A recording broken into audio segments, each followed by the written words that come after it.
check. 1 2. Mic check. 1 2 1 2. Mic check. Mic check. 1 2 1 2. Mic check. 1 2 1 2. Mic check. 1 2 1 2. Mic check. 1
Honorable members, good morning. I hope you had a restful night. Welcome once again to this venue. As I informed you yesterday, it is always customary to form a resolution committee that will comprise delegates or members of this conference.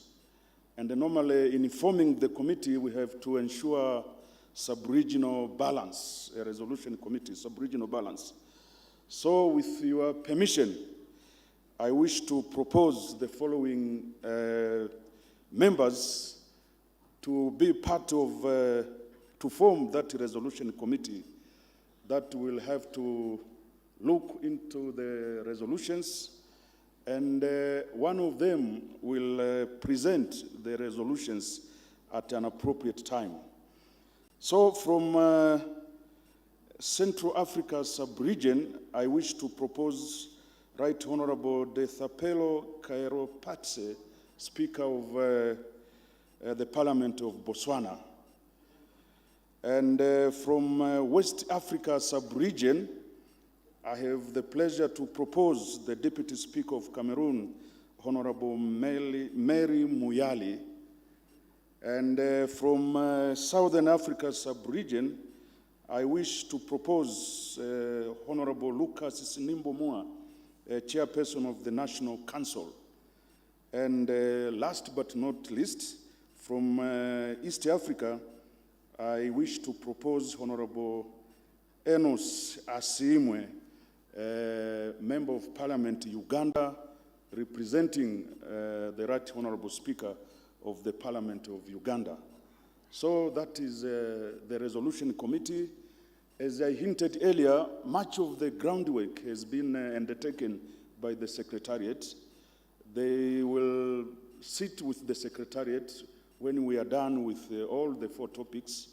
They will have to look at the draft resolutions, and then, as I said, one of the 4 members will be given a chance to make a presentation, and to be followed by a motion of adoption. So that said, today we are moving on with plenary session 3, topic 3, which reads, Harnessing the Potential of the Youth of Africa for Sustainable Development, the Role of Parliament. And I have the honor to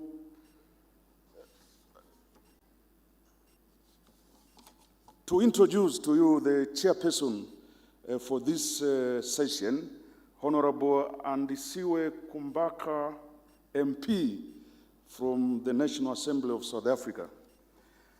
Honorable Andisiwe Kumbaka is a member of the National Assembly of the Republic of South Africa, representing the African National Congress, ANC. She serves on the Portfolio Committee on International Relations and Cooperation, the Portfolio Committee on the Planning, Monitoring and Evaluation, the Joint Standing Committee on Ethics and the Members' Interests, and the Parliamentary Group on International Relations. She currently serves as the ANC Study Group Whip for International Relations and Cooperation, providing leadership on parliamentary oversight, international relations, foreign policy, and diplomatic engagement. In this capacity, she contributes to advancing South Africa's international priorities through effective oversight, parliamentary diplomacy, and multilateral engagement. Prior to her election to Parliament, she served in several governance and leadership roles, including as a board of the member of the Buffalo City Metropolitan Development Agency, board secretary of Grey Hospital, a member of the Eastern Cape Department of Basic Education Advisory Council, and a monitoring and evaluation officer for the African National Congress in the Eastern Cape. A committed youth leader and advocate, she serves on the National Executive Committee and the National Working Committee of the ANC Youth League, and has held various leadership positions within youth and community structures. Her work has focused on youth empowerment, democratic participation, ethical governance, and inclusive development. As a young parliamentarian, she has actively represented South Africa on numerous continental and international platforms, contributing to discussions on democratic governance, youth development, sustainable development, international cooperation, and multilateral reform. Her participation in global forums or fora has included engagements with parliamentarians, diplomats, development institutions, and international organizations aimed at strengthening cooperation between nations and advancing people-centered development. She has represented South Africa in a number of regional and international parliamentary platforms, including engagements linked to the G20 and the P20 processes, the IMF Young Parliamentarians Initiative, and the other multilateral fora focused on governance, development, and international cooperation. She is passionate about strengthening parliamentary institutions, promoting meaningful youth participation in governance, and advancing people-centered policies that contribute to sustainable development and social justice. Her public service is guided by a commitment to constitutional democracy, accountable governance, international solidarity, and ensuring that the voices of the young people and the women are represented in decision-making processes at all levels. It is therefore my great honor to invite to the stage Honorable Andisiwe Kumbaka, MP, South Africa, to chair the third topic, and she will thereafter invite the mover and the seconder for the topic. Thank you so much.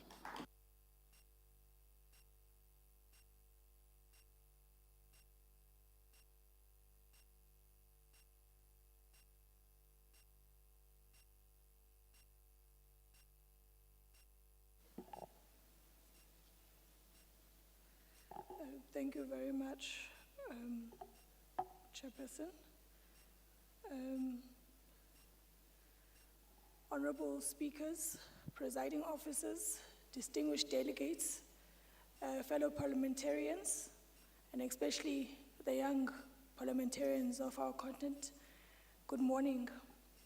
It is both an honor and a privilege to chair this important session on harnessing the potential of the youth of Africa for sustainable development, and also the role of Parliament on that.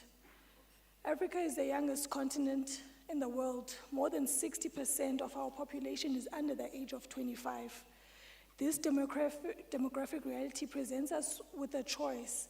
It can either become Africa's greatest asset or one of its greatest challenges. The difference will depend on the decisions that we take today.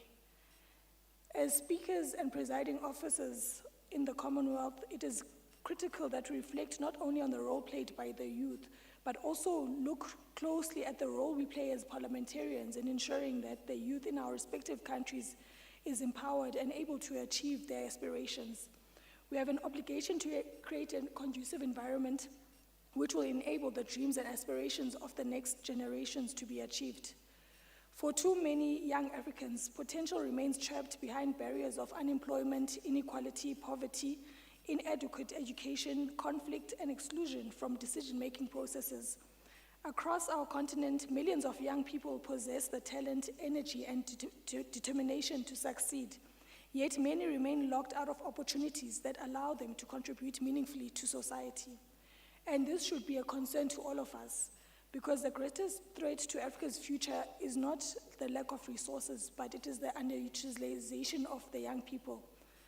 The role of Parliament is therefore not peripheral to their youth development agenda, it is central to it. And through legislation, oversight, representation, and budget approval, we should shape the environment within which young people either flourish or fall behind. The question before us is therefore not whether young people have potential, but the question is whether our institutions have the courage to invest in that potential. Parliaments must be at the center of all this effort through legislation, oversight, and budgeting. As we engage today, let us move beyond statements of support for young people, but focus on the practical actions required to empower them. Because Africa's youth are not waiting to be led into the future. Importantly, youth participation should not be confined to annual youth events or symbolic consultations. Young people must be involved in shaping policy, monitoring implementation, and holding governments accountable. As parliamentarians, we should ask ourselves difficult questions. Our budget speaking to the priorities of young people, our laws creating opportunities or creating barriers, our oversight mechanisms ensuring that young youth programs deliver measurable results, and our young people shaping policy or merely observing it from the sidelines. The answers to these questions will determine whether Africa's demographic dividend becomes a dividend or disaster. With that being said, honorable members, I now have the privilege of calling upon our mover from Kenya. But before I do that, before inviting them to the floor, allow me to share a brief biography highlighting their experience and contributions. Our mover for this session is Honorable Gladys J. Boss, who is the Deputy Speaker of the National Assembly in the 13th Parliament and serves as the member representing Uasin Gishu County. She holds a Master's of Laws degree from the University of Cape Town, a Master's of Business Administration degree from Jomo Kenyatta University, a Bachelor of Laws from the University of Nairobi, and a Diploma in Law from the Kenya School of Law. She is an advocate of 29 years, standing and certified public secretary. She is a United States International Visitor Leadership Program Fellowship on the U.S. judicial system. Formerly, she was the Chief Registrar of the Judiciary and the Secretary to the Judicial Service Commission and the National Council for Administration of Justice. She had a stint as a Deputy Chief Electoral Officer at the Interim Independent Electoral Commission, the forerunner to the Independent Electoral and Boundaries Commission. She was instrumental in delivering a successful referendum in 2010 that ushered a new constitutional dispensation in Kenya. Honorable Gladys J. Boss perhaps is synonymous with the National Council for Law Reporting, where she served as the Chief Executive Officer and Editor. During her tenure, she led the council to pioneer the online publication of all laws of Kenya, which were availed for free on the internet, thus making Kenya the first country in Africa to provide such a service. The council also established many other firsts under her stewardship, including pioneering the online publication of judgments, re-establishing a system of law reporting in Kenya after a 20-year absence of the same, and undertaking the digitization of the Kenya Gazette from 1900 to 2009. These achievements were recognized at various international forums and the Council's website. In 2011, the Council won the prestigious Technology in Government in Africa, sponsored by the United Nations Public Service Awards. The World Bank report on success stories Africa recognized her leadership and initiatives. Honorable Gladys J. Boss served as a lecturer of law at the University of Nairobi School of Law, where she taught civil procedure, criminal procedure, child law, child advocacy, and local government law. She also served as a faculty moot court advisor, judge, and team coach for the two most prestigious moot court competitions in the world, the Jessup International Moot Court Competition and the Africa Human Rights Moot Court Competition. During her tenure, the Kenya team won the African Championship Cup 5 times and several World Cup Championship recognition awards. She's a member of several international professional networks, such as the Foundation for Legal Knowledge-Based Systems and the Legislative XML at the European University Institute. Her other professional memberships have included the Judiciary ICT Committee, the Law Society of Kenya, the Federation of Women Lawyers, and the Kenya Women Judges Association. She is also a member of the International Association of Reporters of Judicial Decisions and International Association of Women Judges. As part of her voluntary service to the country, Honorable Boss serves as a board member of the Nairobi International School of Theology, International Leadership University, and is a vice president of the board of the French School of Kenya, Lycée Denis Diderot. Now it gives me a great pleasure to call upon Honorable Boss to the stage, who will be the mover for the session. Thank you.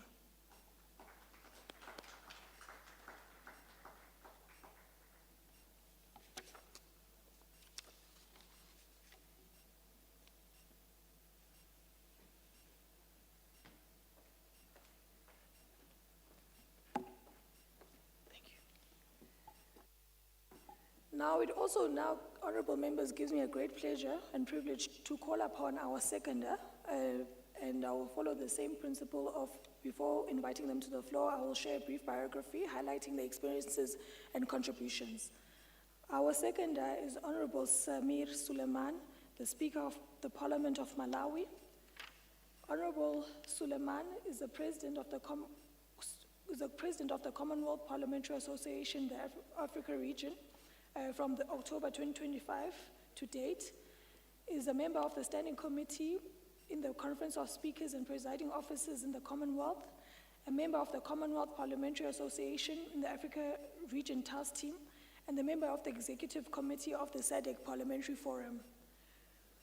Honorable Samir Suleiman is a Malawian politician born on the 20th of June 1977. He was elected Speaker of Parliament of Malawi on the 29th of October 2025. Right Honorable Suleiman is a two-term Member of Parliament for Blantyre City, Chingumula Club constituency, and having been elected in 2019 and then 2025. He has served in various parliamentary committees, including the Committee on Agriculture and Irrigation, where he was elected chairperson and served in that role from 2019 to 2025. He has also demonstrated leadership in the transportation sector and football administration. He's a business person and served as a chairperson of the Road Transporters Association from 2016 to 2018. In the football administration, Right Honorable Suleiman has served as a president of the Football Association of Malawi, where he gained immense exposure and experience in national and regional sports administration. Right Honorable Samir Suleiman is married to Ruxana and has 3 children, Tahi, Abdullah, and Safira. It gives me a great pleasure to call upon Right Honorable Samir Suleiman to the stage as our seconder for the session. Thank you.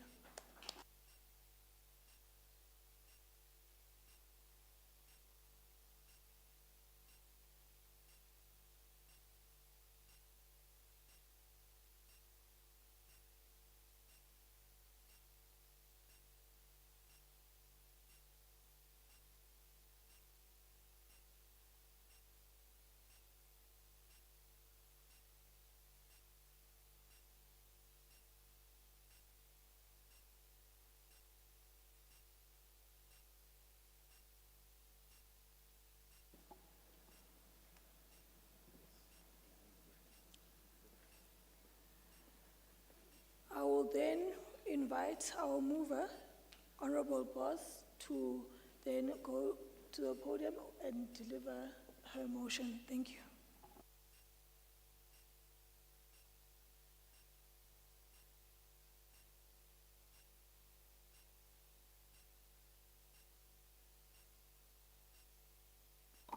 Thank you. Thank you very much, Chairperson, for today's session. When you introduced me, you couldn't pronounce my county. My county is called, I'm Member of Parliament for Wasingishu County. And it's very important that you know it, because Wasingishu County is the city of champions, the home of champions, and the source of champions, the home of the greatest marathon runners in the world. So just allow me to brag about that. Fellow honorable speakers, deputy speakers, presiding officers, leaders and organizers of this conference.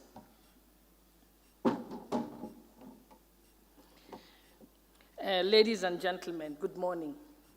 It is an honor to join you today as we share experiences to chart a unified path towards proactive parliaments that advance sustainable development in Africa.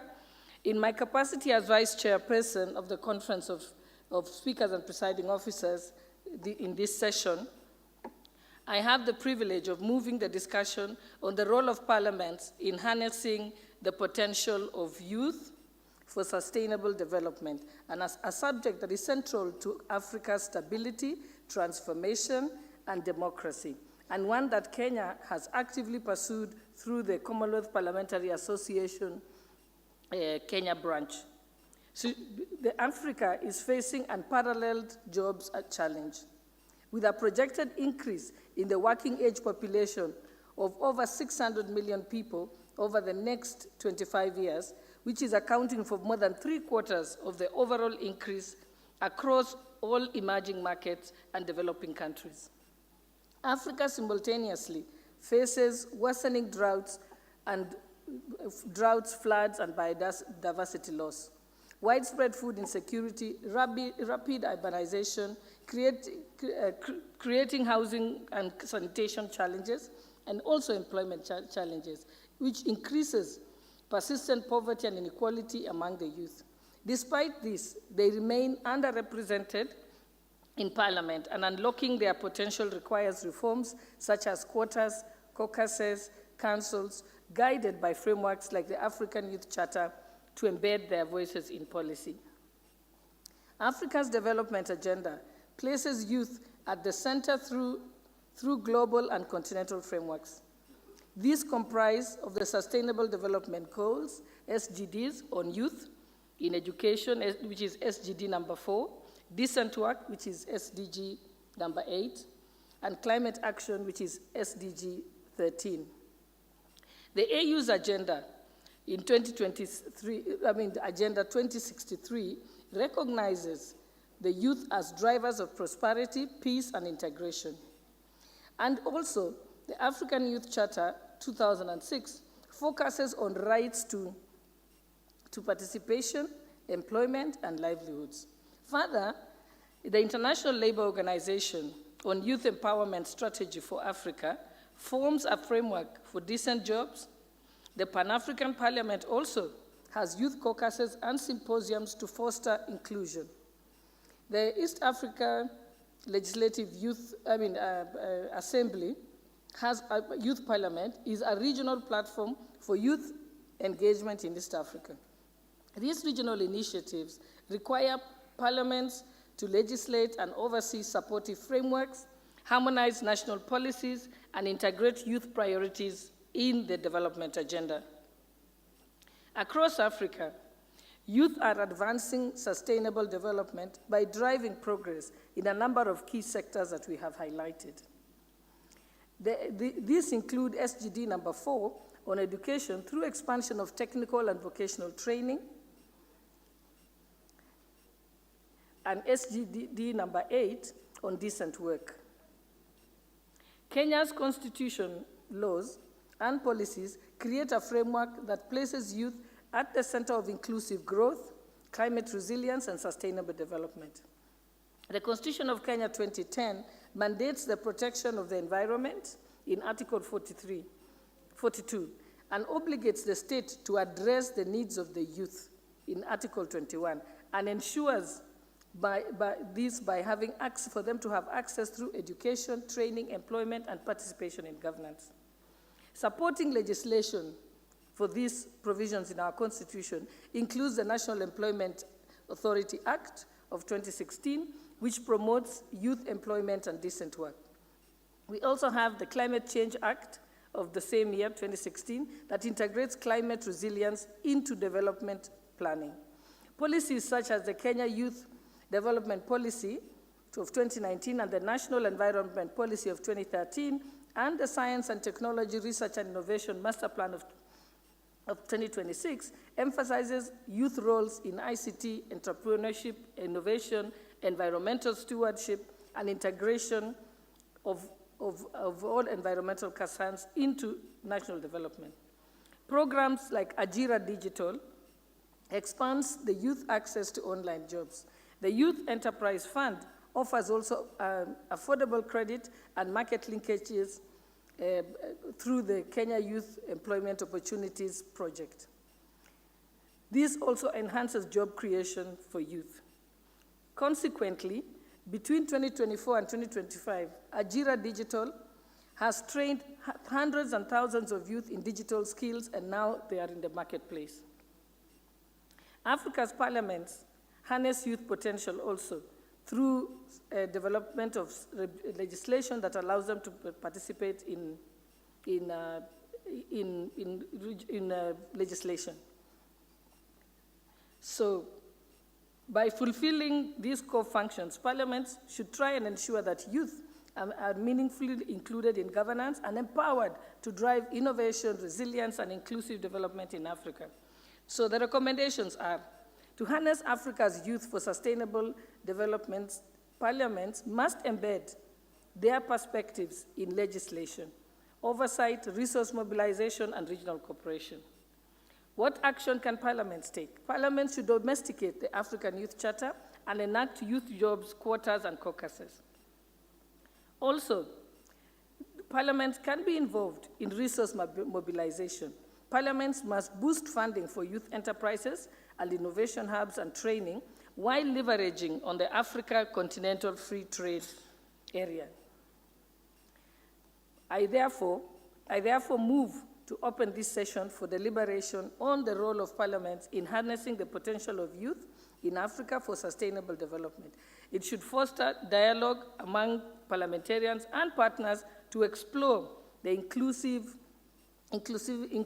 governance, innovation, and resilience, and mobilize collective action towards national and regional priorities, underscoring our commitment to collaboration and strong institutions, and also outcomes shaped by all voices. I thank you.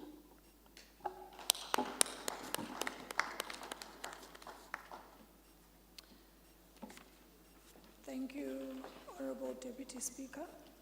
The contributions we've heard thus far remind us that investing in young people is an economic, political, and developmental necessity. No country can achieve sustainable development while millions of its young people remain unemployed, disconnected from opportunities, or excluded from governance processes. Equally, no parliament can claim to be fully representative if the voices of young people are absent from its deliberations and priorities. I will then call upon our seconder to the podium, Honorable Sami Suleiman, to deliver his motion. Thank you.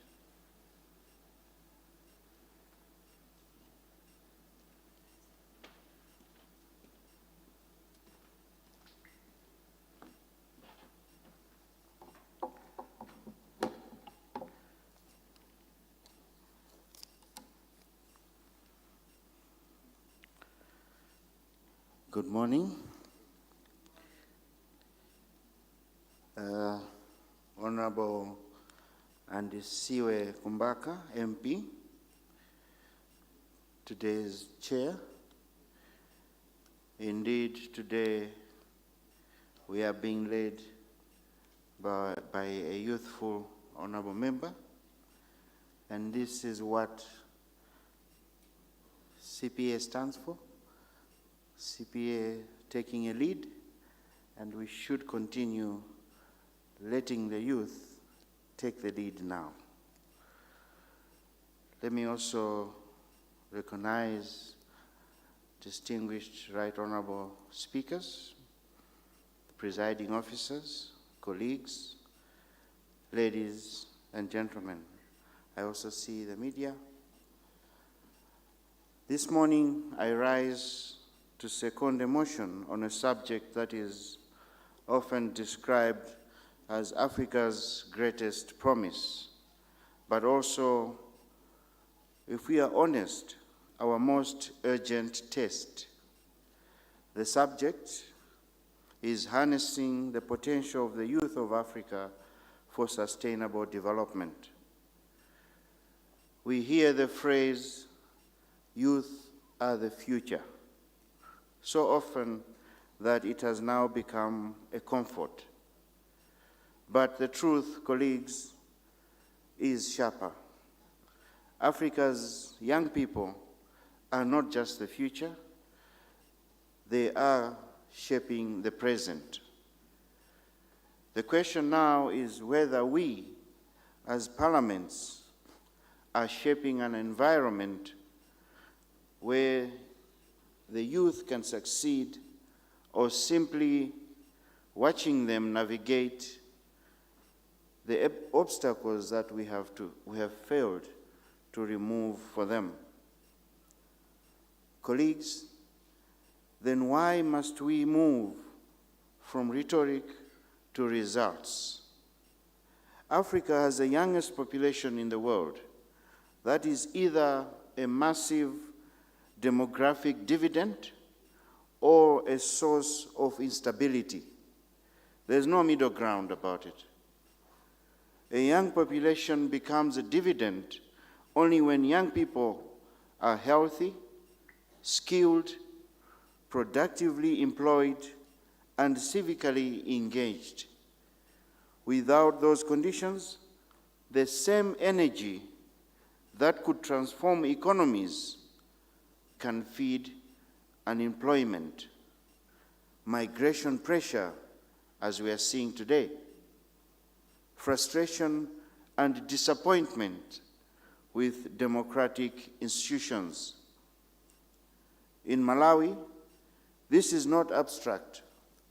Our national vision, Malawi 2063, is deliberately youth-centric.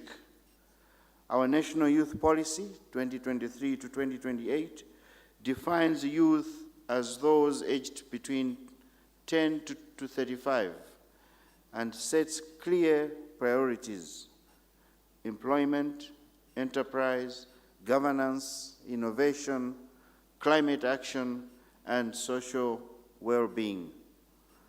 But policies alone do not change lives. Young Malawians are telling us through different surveys that their top concerns are the cost of living and a lack of credible pathways to income and dignity. Some are even leaving the country in search of greener pastures. So what is the role of Parliament? Our role as parliamentarians is not to compete with the executive, nor to repeat slogans. Our role is to use 4 specific functions: lawmaking, budget approval, oversight, and giving citizens a voice. And we must apply those controls with the youth in mind at all times, and not as a footnote. In terms of parliamentary representation, Malawi has an informal cross-party youth caucus.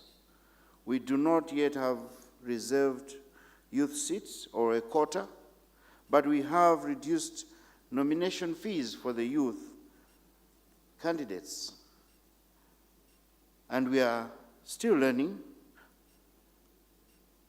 that a caucus, once properly resourced and non-partisan, can work with the national youth structures on issues that affect the youth.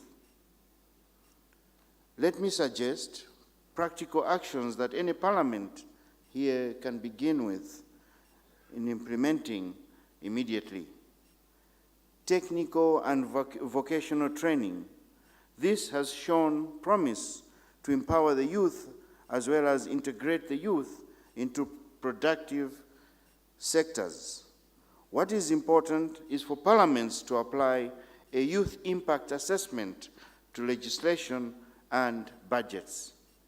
If we leave this gathering with nothing else, let us carry these messages with us. Youth development is a development policy.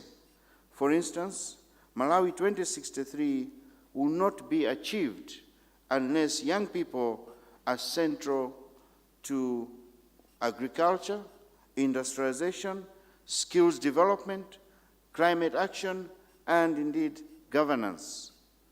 Parliaments must measure delivery. In most parliaments, policies already exist.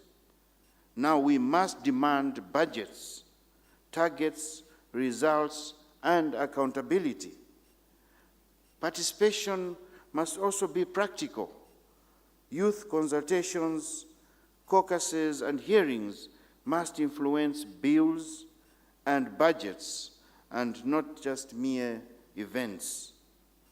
Youth programs need integrity, transparency, target audience, monitoring, and depoliticization. These are not optional. We can act now, and we do not need constitutional change to start applying a youth lens. We need political will. As we deliberate, let us ask ourselves, can we develop a Commonwealth Africa region model guideline on youth-responsive parliaments? This should be covering lawmaking, budget scrutiny, oversight, and also public engagement. What practical models exist for resourcing youth caucuses so they remain cross-party and effective, not partisan? How can parliaments hold the executive accountable for youth employment programs that cut across multiple ministries? In conclusion, colleagues, the youth agenda is too important to be left to one ministry, one caucus, or one annual commemoration. Parliament has the tools, laws, funds, oversight, and voice. For Malawi, the task is to make those tools work for young people in practical ways. Better skills, decent livelihoods, climate resilient innovation, ethical leadership, and meaningful participation. Honorable colleagues, my observation is that Africa's youth are often described as the future, but the more accurate description is that they are already shaping the present. The question before this conference is simple. Will our parliaments channel that energy into inclusive, sustainable development, or will we just stand aside and watch potential turn into frustration? I believe we will choose action. I therefore second the motion as moved by Kenya on harnessing the potential of the youth of Africa for sustainable development, the role of Parliament. Thank you for your attention.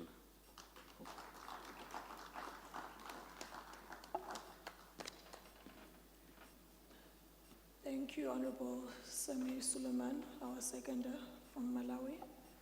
The responsibility of Parliament is clear, honorable members. We need to ensure that our legislative frameworks expand opportunity. The challenge before us is therefore not whether young people have potential. Their potential is evident across every sector of our societies. But the real question is whether our institutions are prepared to remove the barriers that prevent that potential from being fully realized. As we continue our discussion now, I encourage honorable members to share practical examples of how parliaments can strengthen youth representation and promote youth employment and support innovation and ensure that no young person is left behind.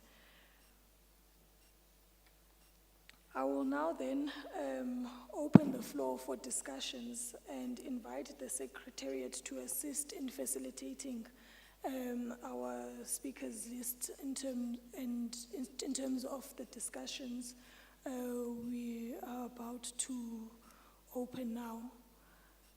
I will then take hands and also please request the Secretariat to assist in facilitating the order for the discussions. I hope I can see. Okay. I've noted that I can't see. My eyesight is failing me a bit, but I'm going to try my utmost best. Okay, I've noted 1, 2, I've noted 3, and then 4, 5. Okay, I think let's start in that order and then we'll take it from there. We have our number 1 there. I can't see the countries. My apologies, honorable members. Okay. Thank you very much. I'm not used to speaking sitting down, so I'll be forgiven. Thank you very much. Good morning, colleagues. My name is Matsidi Somfikwe. I'm from the Gauteng Provincial Legislature. Just a few pointers and appreciating the presentation from the proposer and the seconder.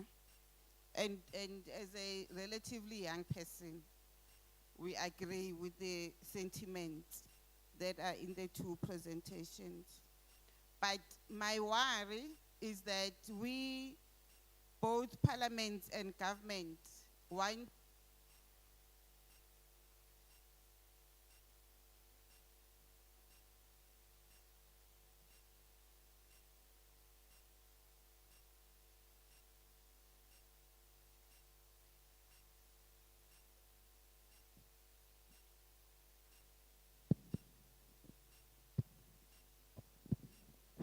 so the people of here are very jealous down.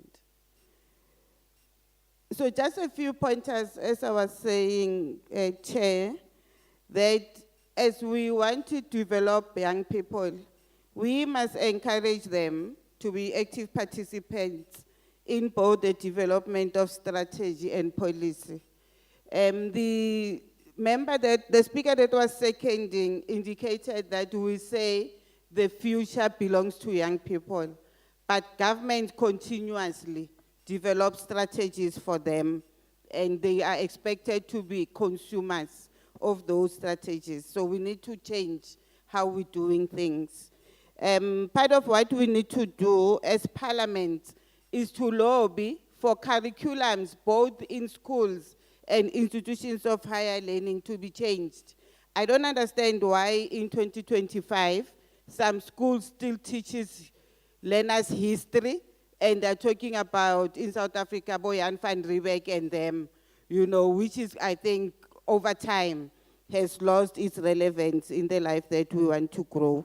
So our curriculum should move towards addressing the green economy, digital economy, including a growing economy that we want to see happening.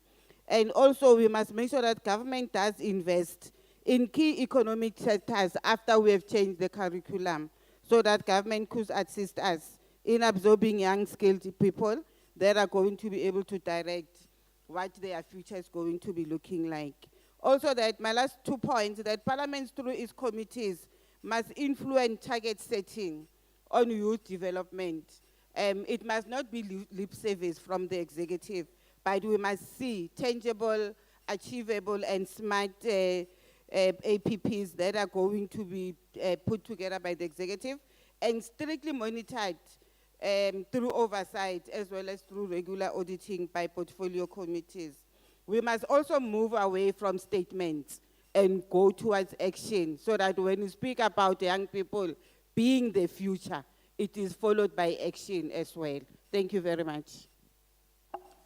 Thank you very much, honorable member. I'll then move to the Deputy Speaker of Zambia.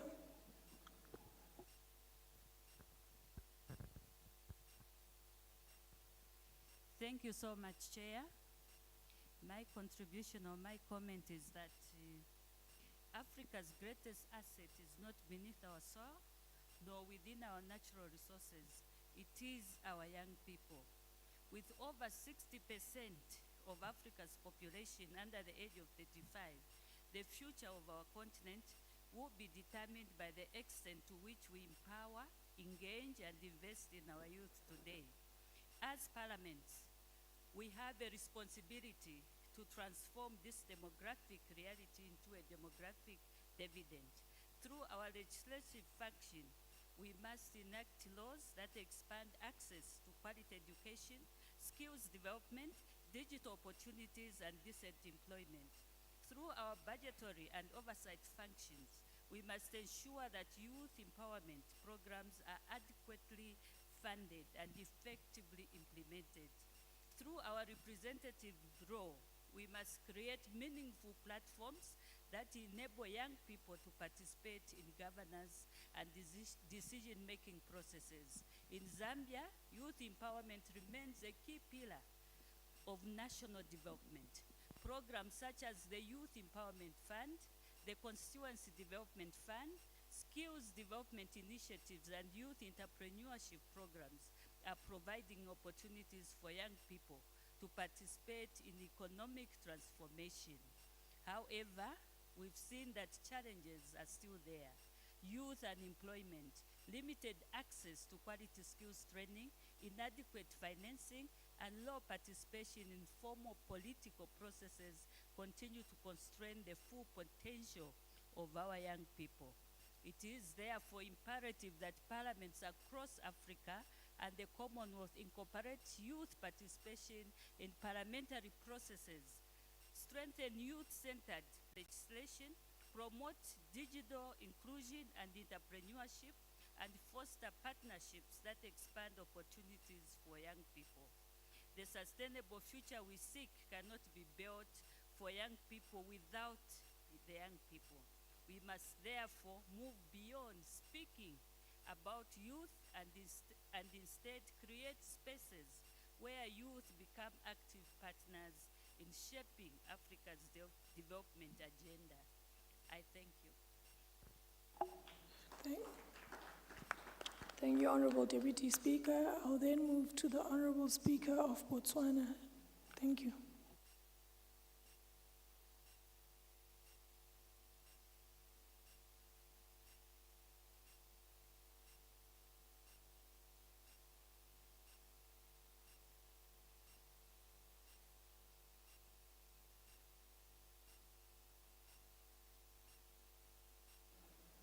May we please get Secretary to assist with the mic?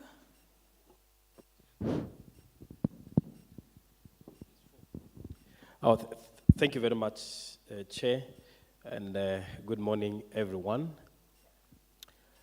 Let me start off by expressing my gratitude to the mover, who, ably discussed the motion, and also the seconder, under the able leadership of a young woman there. As it has been said, Africa sits on a demographic gold mine, the youngest population globally. Yet this vast potential remains largely underutilized, creating a paradox of promise and stagnation. You'd all recall that in 2024,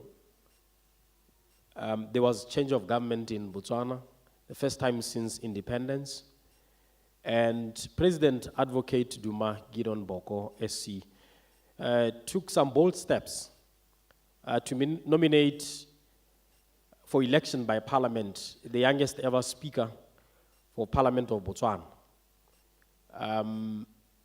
who is now, I think, ranked the second youngest national speaker in the continent after the Speaker of Seychelles. This was a bold step. It was received with skepticism. People wondering what is wrong with this man? Why is he nominating such a young man? Because it was unheard of in the history of our country for a speaker to be in their early 40s. I think I was at 41. And so he went on to appoint a relatively young cabinet. You know that the Minister of Youth, who is not just a young woman, but is a lawyer and a community builder and activist, who was crowned Miss World Africa. I think this was in 2023. So she's our our Minister of Youth and Gender. When she was first elected, she was just 26 years old. I can go on, the Minister of Health in his 30s, the Assistant Minister of Health also in his 30s, and many others in cabinet who are relatively young. And so this was not just a statement, but it was demonstration that youth can actually be given responsibility and deliver. So in Botswana, this the reality of the paradox that I talked about is starkly reflected in the 2024-25 multi-topic household survey, which highlights a structural crisis that youth unemployment has climbed to 28.9%, with young women hit hardest at 30.7%. And this crisis is compounded by the tightening fiscal conditions, as the 2026-27 national budget forecasted a 26.35 billion deficit. And so the consequence of this demographic stagnation extend far beyond sluggish economic growth. The economic cost of youth exclusion is at its core a threat to national security. The recent Botswana Police Service annual report underscores a sobering correlation. High unemployment levels align directly with rising street crime, including theft, common nuisance, and a surge in substance abuse. And while government bridge programs like your internship, your Tirolos Chaba National Service Program were designed to mitigate these risks, the waitlist nature of the schemes often leave young people in prolonged periods of idleness, which law enforcement officials identify as primary catalyst for social delinquency. And so, when you look at the African continent, in terms of youth participation in politics, African youth aged 18 to 35 make up nearly 60% of the continent population, as cogently articulated by our presenters up there. Yet, they trail older generations in conventional politics. They are underrepresented in our councils, in our state or provincial legislatures, in our national parliaments. And they exhibit voting rates up to 18 percentage points lower than older generations. So there is voter apathy when it comes to elections or organized politics. However, there's something interesting here, that the youth show significantly higher participation in direct activism and protests, channeling widespread economic frustration into grassroots movements.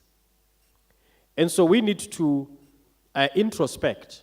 And part of the solution is offered by the African Development Bank, that Africa's youth population is growing rapidly and is expected to double to more than 830 million by 2050.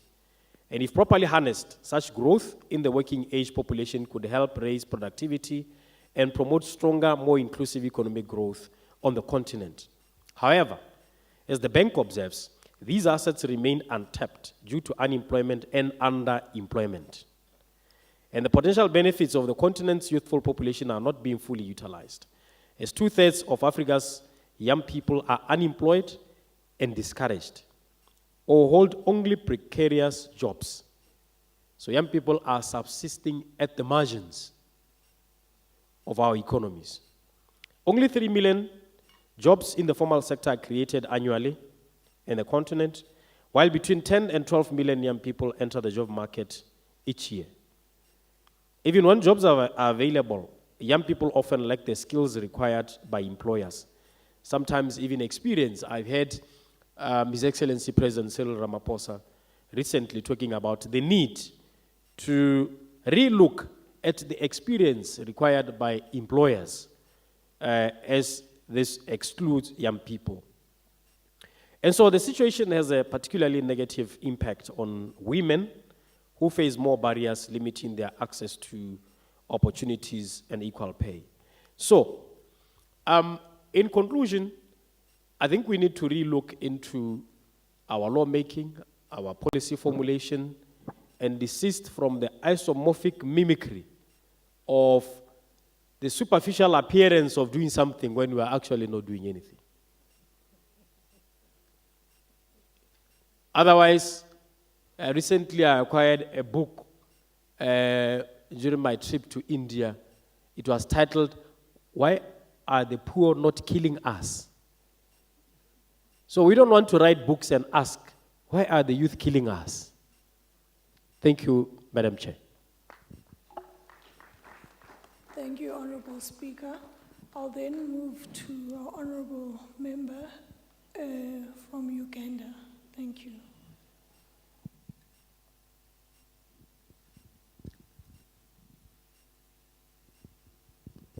Thank you, Chair. I want to thank the mover and the seconder, right honorable speakers, and all delegates. I wanted to give a version of what we are doing in Uganda to support the youth, mainly as parliament, but of course as government equally. One, government has allocated or allowed 5 special seats for the youth in parliament, representing all the 5 regions of Uganda. We have a full ministry. The latest appointment, the minister is now 29 years old. That's on the side of government. And Parliament has supported all the initiatives brought by the executive. Mainly, we provided resources for youth empowerment through wealth creation programs. We passed regulations that at least every government program, 30% of wealth creation funds must be allocated to youth. That has helped us to at least empower most of them. We have also allocated resources to industrial skilling centers and common user facilities, all in the name of creating employment through creating entrepreneurs, innovation and all that. We have also allocated resources to a fund, special fund to the youth. We call it Youth Livelihood Fund. It's like a fund to support startups. As long as it's a youth startup, it's supported under the Youth Livelihood Fund. Also, Parliament has supported, of course, these 5 young representatives of the youth in Parliament. Every time the Parliament is beginning, they try to allocate them to various committees that really, really touch the youth, including the CPA. On our CPA Executive Committee, we have the National Female Youth Representative in Parliament. She's a member of CPA. And every time we have youth-related engagements in the CPA, she's always there to lead. At least she has always participated. And we have no limitation on youth joining Parliament. That we even have a record of a 19-year-old being a member of Parliament. The current Parliament has the youngest member of Parliament being at 24 years old. So that's how much our Parliament is trying to support the youth and through empowerment. That we've also enacted a law to make sure, we call it the National Youth Council Act. It allows leadership of youth leadership right from the grassroots. We have youth leaders at we call it Local Council 1. That is the village. We have a youth council at a parish. We have youth councils at the sub-county level. We have youth councils at the district level and the national level. So, as Parliament of Uganda, we are trying, and I believe that could be a lesson for other countries that are not yet doing that. Thank you so much, Chairperson. Chair. Thank you. Thank you very much, Honourable Member. I'll then move to the Speaker of Limpopo. Chair, with your kind permission, you could also give me a chance when you are done with the list. Speaking. With your kind permission, you give me a chance when you are done with the list that you read out. Okay, Thank noted. you. Thank you. May I then please move to the Honorable Speaker of Limpopo? Thank you. Thank you so much, Chair, our young person from South African Parliament. We are very impressed to be chaired by you today in this Youth Month in South Africa. My point, firstly, is to appreciate the presentation from both the proposer and the seconder. It was very fruitful and quite informative, especially when they were talking about what parliaments can do on lawmaking, budget approval, oversight, and public participation. In South Africa, we are doing something very well. Youth parliaments, both at national level and provincial level.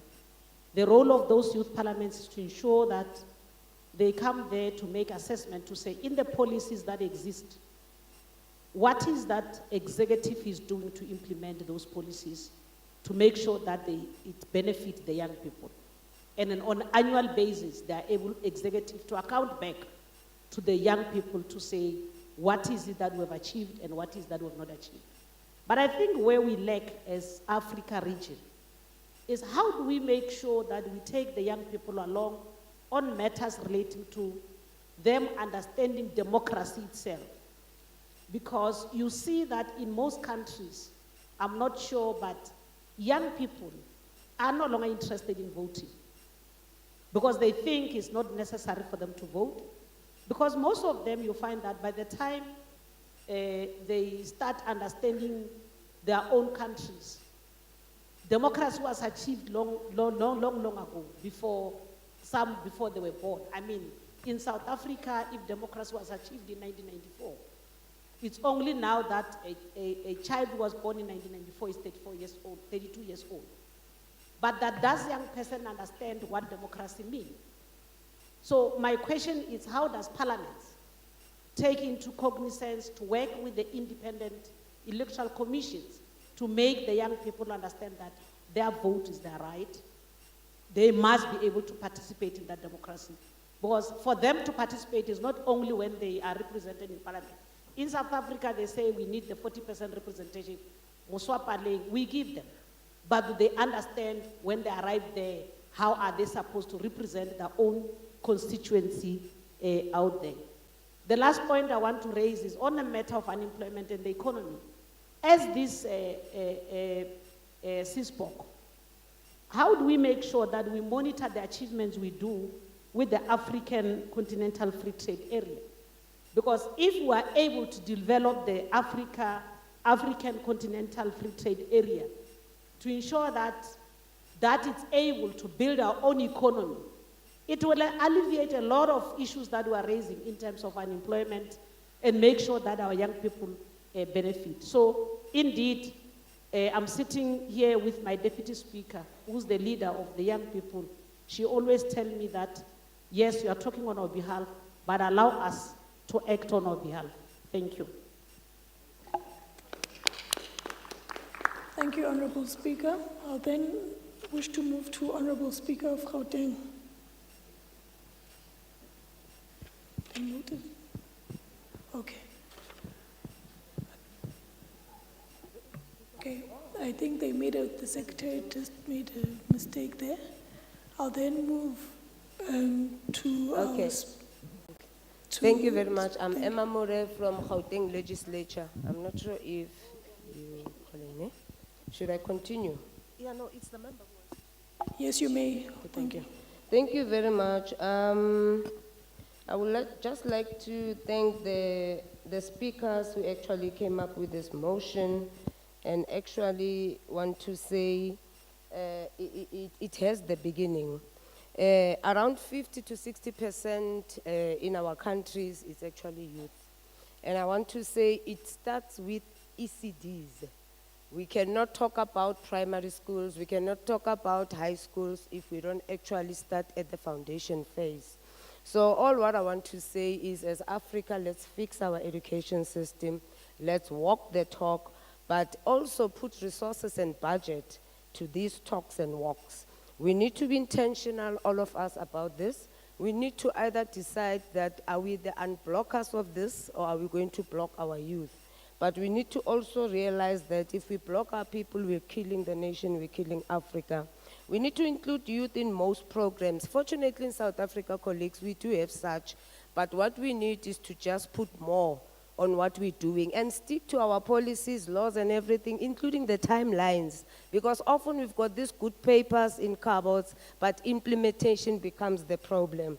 So to all of us who are seated here, let's hold each other accountable and ask relevant questions even after this conference to say, you presented something like that, how far is your country? And you also asked me, and you, how far are you? If we start in that friendly tone to hold each other accountable, we will go far as Africa.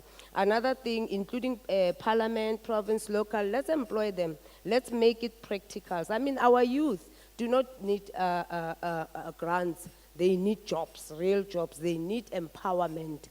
You know, when we say youth empowerment, be able to wake up anytime at night and say, I have empowered 2 people yesterday. I have empowered 1. As a human being, as a person, give yourself a target per month. What is it that you're going to do for the youth in your street where you stay?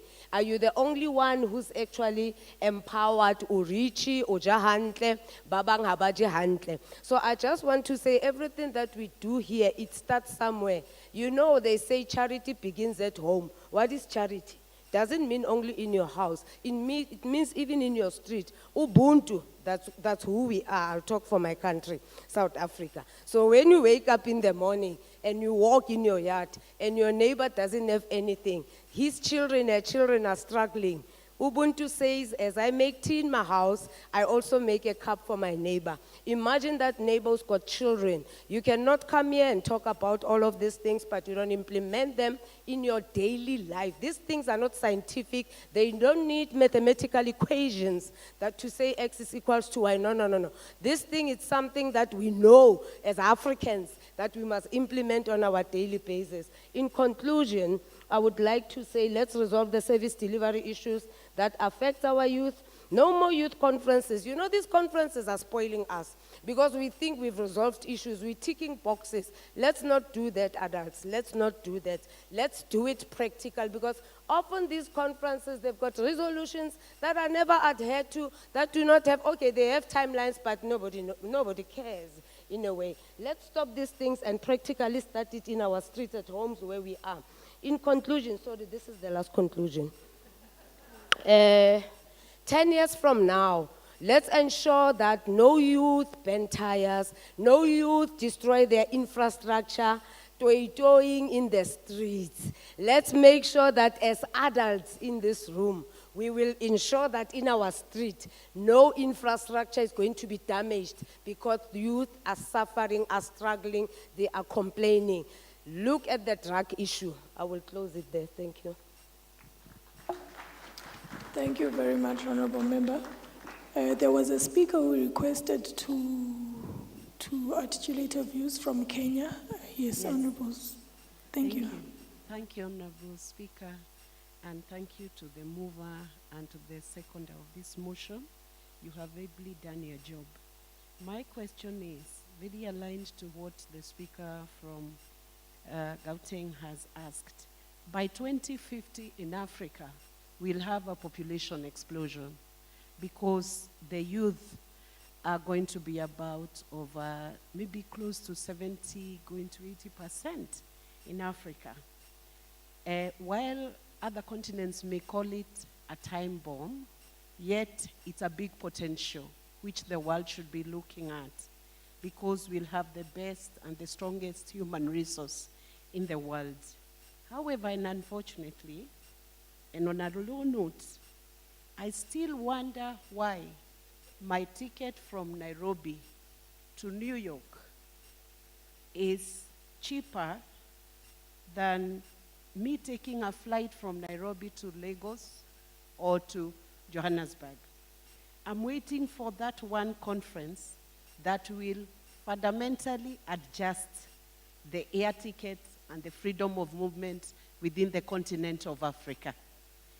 And parliamentary leadership must unlock Africa's regional trade potential so that we have answers within Africa the African Continental Free Trade Area, a very big concept, a very big idea that is intended to create a single African market, but implementation demands that each of us goes back to Parliament and we do domestic legislation. We work on only just even one step. Imagine if I was able to access Senegal or Nigeria, or a youth is able to access another country in an affordable style. You'll not even tell them about the trade. They'll just get engaged in some trade within Africa. So if we can unlock even that one basic step, we're going to be moving somewhere and giving practical solutions to our youth. We are the leaders. The question of blue economy, if you look at Norway, a country with sovereign wealth fund, all based on blue economy. God has blessed us with so much resources within the blue economy. How are we interacting that sector with our youth? Mining. Our youths are still being used for bad politics, for violence. It is a wrong way. If we can harness the blue economy, we open up the Africa Continental Free Trade Area, genuinely open it up. The way in EU, when you get a Schengen visa, you can move from France, Sweden, you can cut across the whole of Europe with one Schengen visa. Are we willing to walk that direction? Very strongly and confidently so, truly saying the Ubuntu spirit, you are my brother, you are my sister, meaning it by action. And finally, if we are not mainstreaming the youth agenda within our budgets, then this will continue being a chorus. We must give a proportionate allocation of budget to the youth agenda. This way then we'll be saying we are doing something about the youth. For now, the youth feel unheard.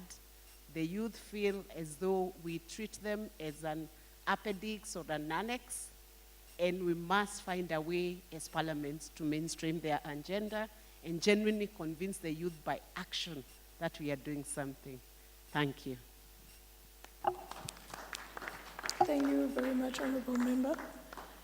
I'm going to try and take the last round of hands before we respond on our side.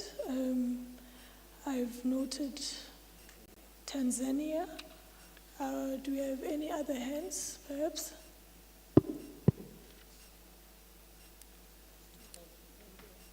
Okay. All right. South Africa is okay. Okay, let me give the Honourable Speaker of Tanzania the platform, and then I'll give the Honourable Chairperson of South Africa the platform. Thank you.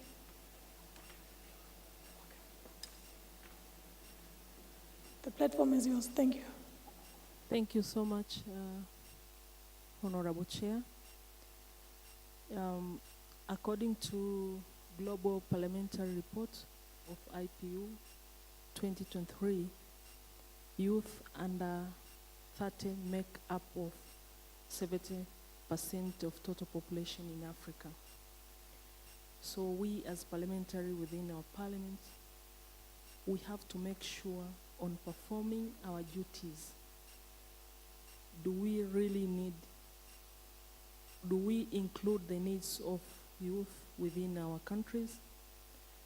For instance, in our parliament, on lawmaking, we've passed the law to establish youth council from district level to national level. On performing our duty of oversight, we allocated the budget for youth fund, that is loans all over the country. Also within the municipal level, we have allocated special fund for youth and the women, also people with a disability. In total municipality budget, 15% goes to youth, women, and people with disability. Also, we have a special ministry of youth that deals with issues of youth only. In the agriculture sector, we have special program which include youth known as BBT, means Build Better Tomorrow, where youth given loans for block farming.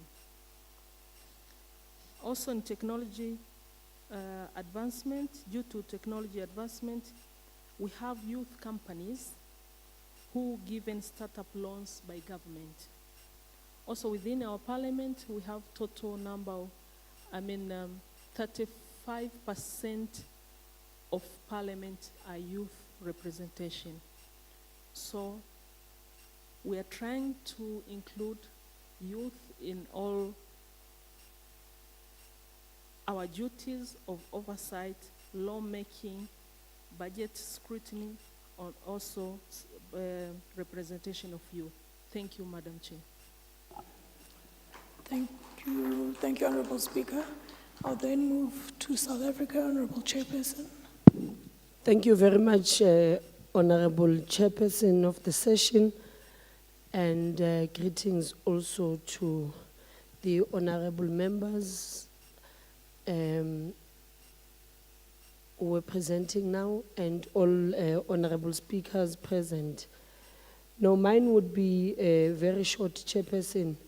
I think first and foremost, members have spoken a lot about what Africa maybe needs to do. We all know that we need to grow our economy in all countries so that there is an inclusion of young people and also women. Because if we don't grow our economies in the Africa continent, then we'll lose the focus.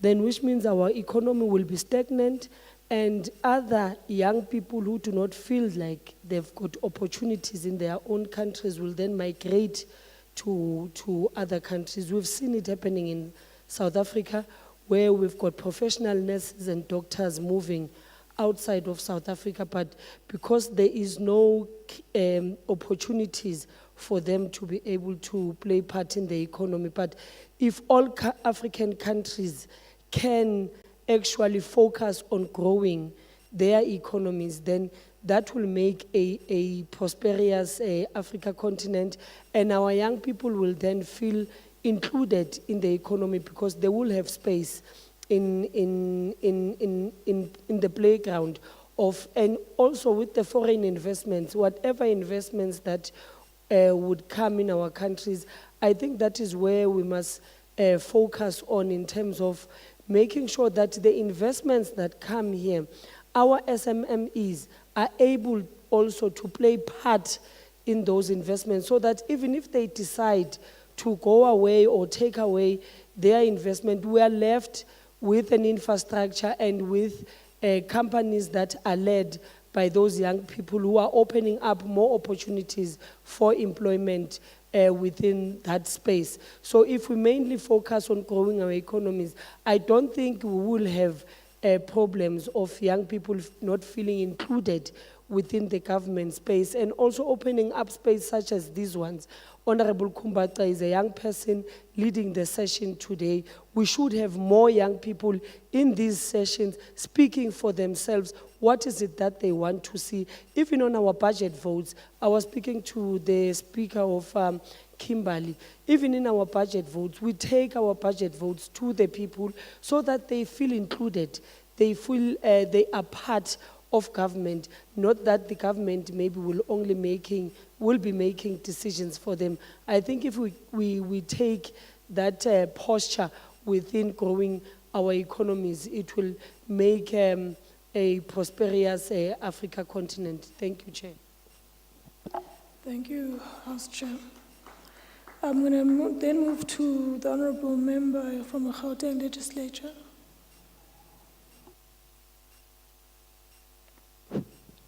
Oh, okay. No, thank you very much, Chairperson. I'm going to be moving straight to recommendations. Okay, I'll make a short opening statement and go to recommendations. And the reason I do that is because most of the issues that I have here, they have already been spoken to, so I want to save the plenary time. Suffice to say that, or maybe reiterate the fact that Africa is the youngest continent in the world, with more than 70% of its population under the age of 35. So according to projections by the United Nations, Africa's youth population is expected to double by 2050, making it the largest reservoir of young people globally. This is an opportunity for our continent that we should explore. So I am going to move then directly, Chairperson, to the key recommendations that I have here. The first one is that we should prioritize youth development in national legislation and policy frameworks. We should increase budget allocations for education, for skills development and entrepreneurship for young people. We should also expand youth participation in parliamentary and governance processes. This will assist us as a continent to at least get ideas of how young people see the future. The Speaker of Malawi spoke to the fact that young people, we normally say that young people are the future, but indeed, they are positioned right now to be shaping the very future that we are talking about.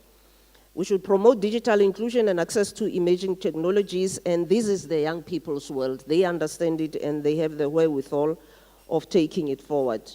Strengthen oversight of young-related programs and expenditures, support youth-led innovation and green economy initiatives.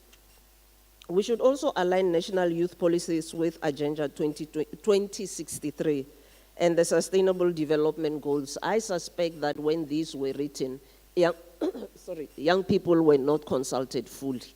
It's something that research can prove, and it's an opportunity for young people to explore. Remember, agendas can be revised, to talk to what the future holds and what trajectory it should be taking. The last one is to foster partnerships between governments, parliaments, the private sector, academia, and civil society to advance youth empowerment across the continent of Africa. Thank you very much, sir. Thank you very much, Honorable Speaker. Are there any other more hands before I move to our mover and seconder to just share some of their sentiments based on the discussions we had? Okay, I take it there are no more hands. Okay, I'll take that as the last hand for the session.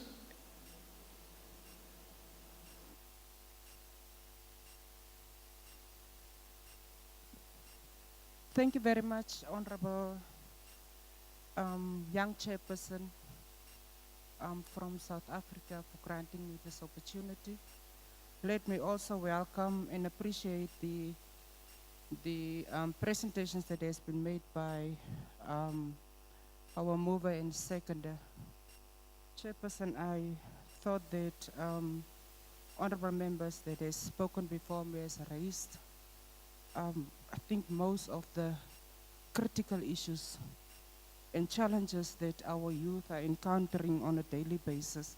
I just want to add that, Chairperson, despite our improvements in our school enrollment across the continent, our education systems still failing to align skills with labor market needs. Poor education quality, limited technical training, weak digital skills, and inadequate linkage between education and employment are systematic failures with parliamentary implications. Parliaments, us as parliamentarians, approving budgets, set legislative frameworks, and exercise oversight that determines whether these systems are really working. I would also propose that we need to enact youth candidate quota legislation. We need to pass TVET, digital infrastructure and entrepreneurship support laws. We need to institutionalize statutory youth parliaments with ministerial response to require for the rollout specifically for programs of the youth. Thank you very much, Chairperson. Thank you very much, Honourable Member. I'll then give the platform to Honourable Boss to just share her views on what we just discussed, and then I'll then move to our second Honorable Sundleman. After that, then we can close the session. Thank you. Thank you, Chairperson. I think what has come out clearly from each of the individual countries is that parliaments indeed have a very big role, because parliaments can enact youth and sustainability focused laws and promote green economy and other incentives. And we've seen that many countries have had various interventions. And so I think coming from here today, we can say that if every country commits and every parliament commits that they are going to pass the necessary legislation in their respective countries. For example, we know that Uganda have the youth councils who receive an allocation from parliament. We have Rwanda's youth policy that also links youth empowerment and environmental stewardship and ICT and innovation. So our role would be to make a commitment that we shall go back and enact the laws, but there's also the possibility of learning from each other. So we do hope that the Secretariat will be able to share the experience of the different countries or the initiatives that have been undertaken by the various countries so that we can learn from each other. Thank you. Thank you very much, Honorable Bell. Honorable Suleiman.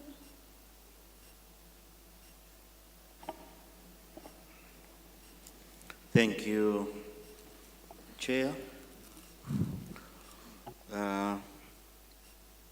Let me also thank all those that took time to contribute and make comments on this very important subject. Before I proceed, I want to showcase, I'm very proud. I wanted Honorable Lunchi to stand up. She is an MP from Malawi. She's only 23. Please stand.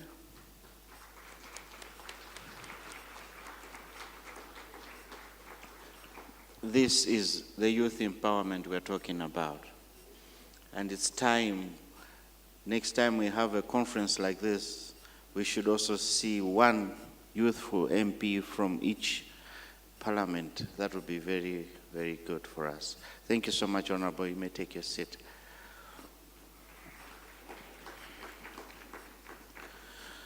I did hear a comment. I didn't take note where it came from, but there was something that was spoken about the curriculums that we are teaching in our schools. Indeed, that should be looked at. Very critical. Very critical. I have seen a clip going around some time back looking at Chinese young boys and girls in school, learning how to put phones together, carpentry, so many things. Come to our countries. In Malawi, for example, we are teaching our kids about a grasshopper and how many legs it has. A frog. Instead of teaching our youth how to mine, how to fish, how to make roads, how to create, how to innovate. But we are wasting time with these curriculums that no longer hold any value for us. I think that's very critical, because that's the foundation that we should be able to guide right from that early stage. I wanted to say something on that. Honorable colleagues,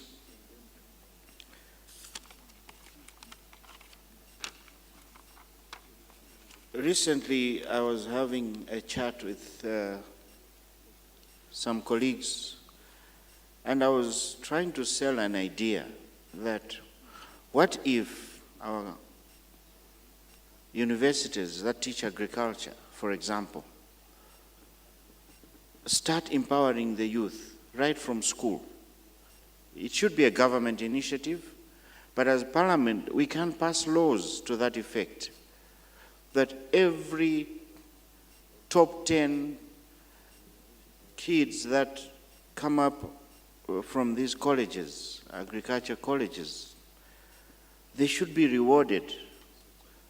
Let's try this. Give each one of them 10 acres of land, a tractor, and some implements as a startup.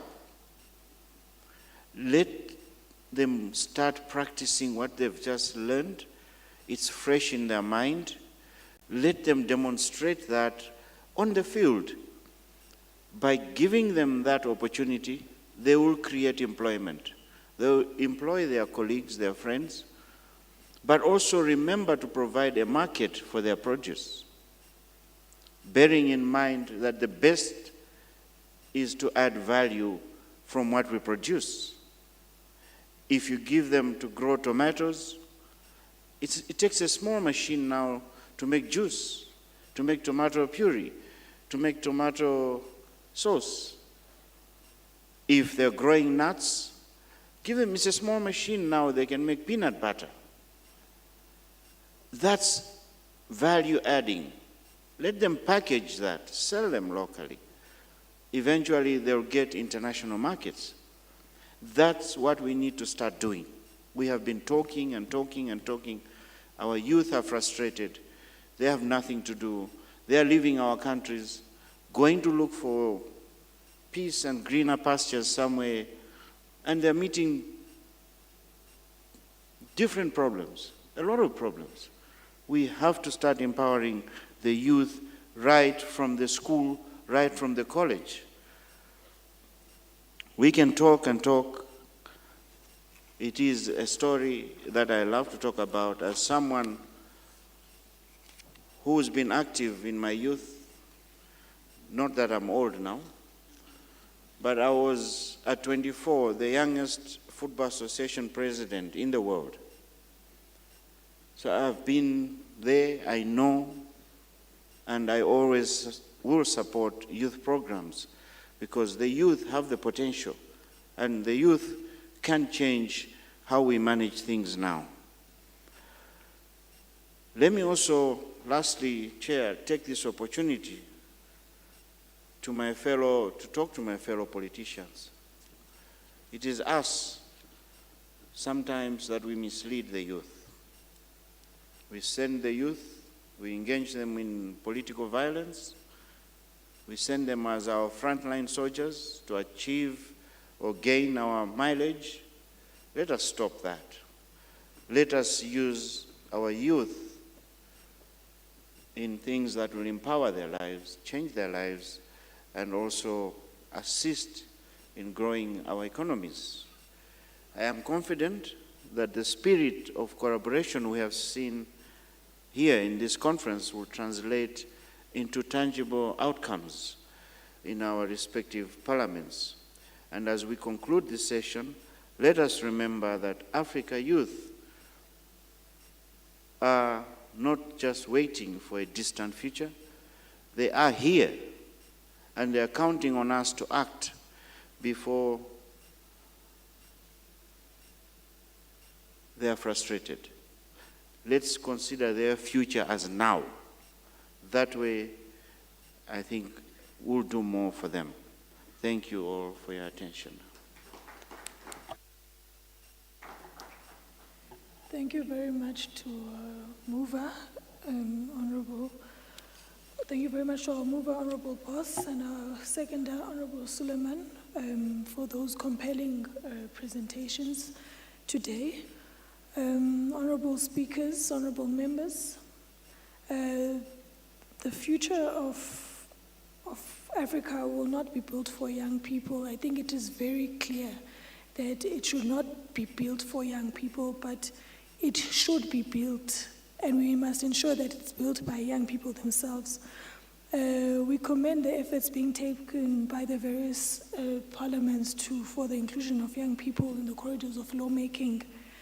And I think it's also very important that we revise some of these documents, even such as the Agenda 2063, which should speak to the current context of young people. You know, history does teach us that every generation is called upon to answer a defining question, and that question should be answered for this generation by this generation.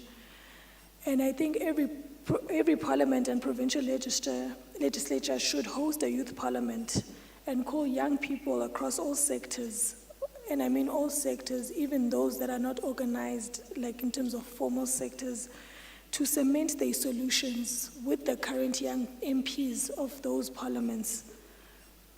Another key outcome that should emerge from youth parliament is the establishment of, multi-party youth parliamentary caucuses across our parliaments and also in the legislatures that will bring together young members of parliament across political parties to champion issues affecting young people throughout the year.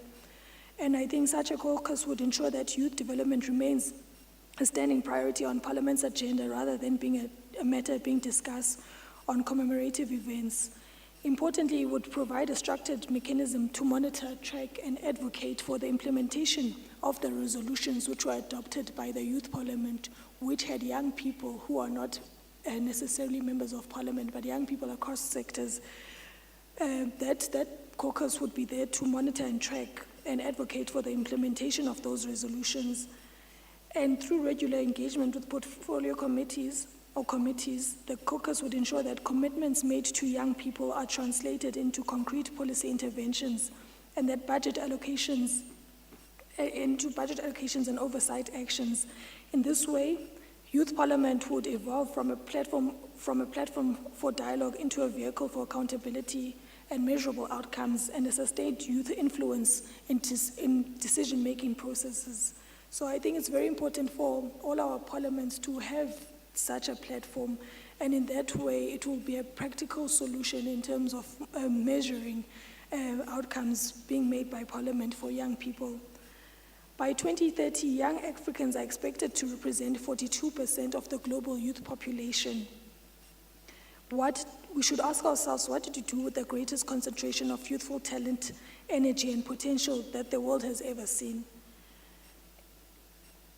And then in terms of our economic diplomacy, I think we really need to be creative and strategic. We need to build local capacity and support SMEs and align with the objectives of the African Continental Free Trade Area in our various governments and in our various parliaments.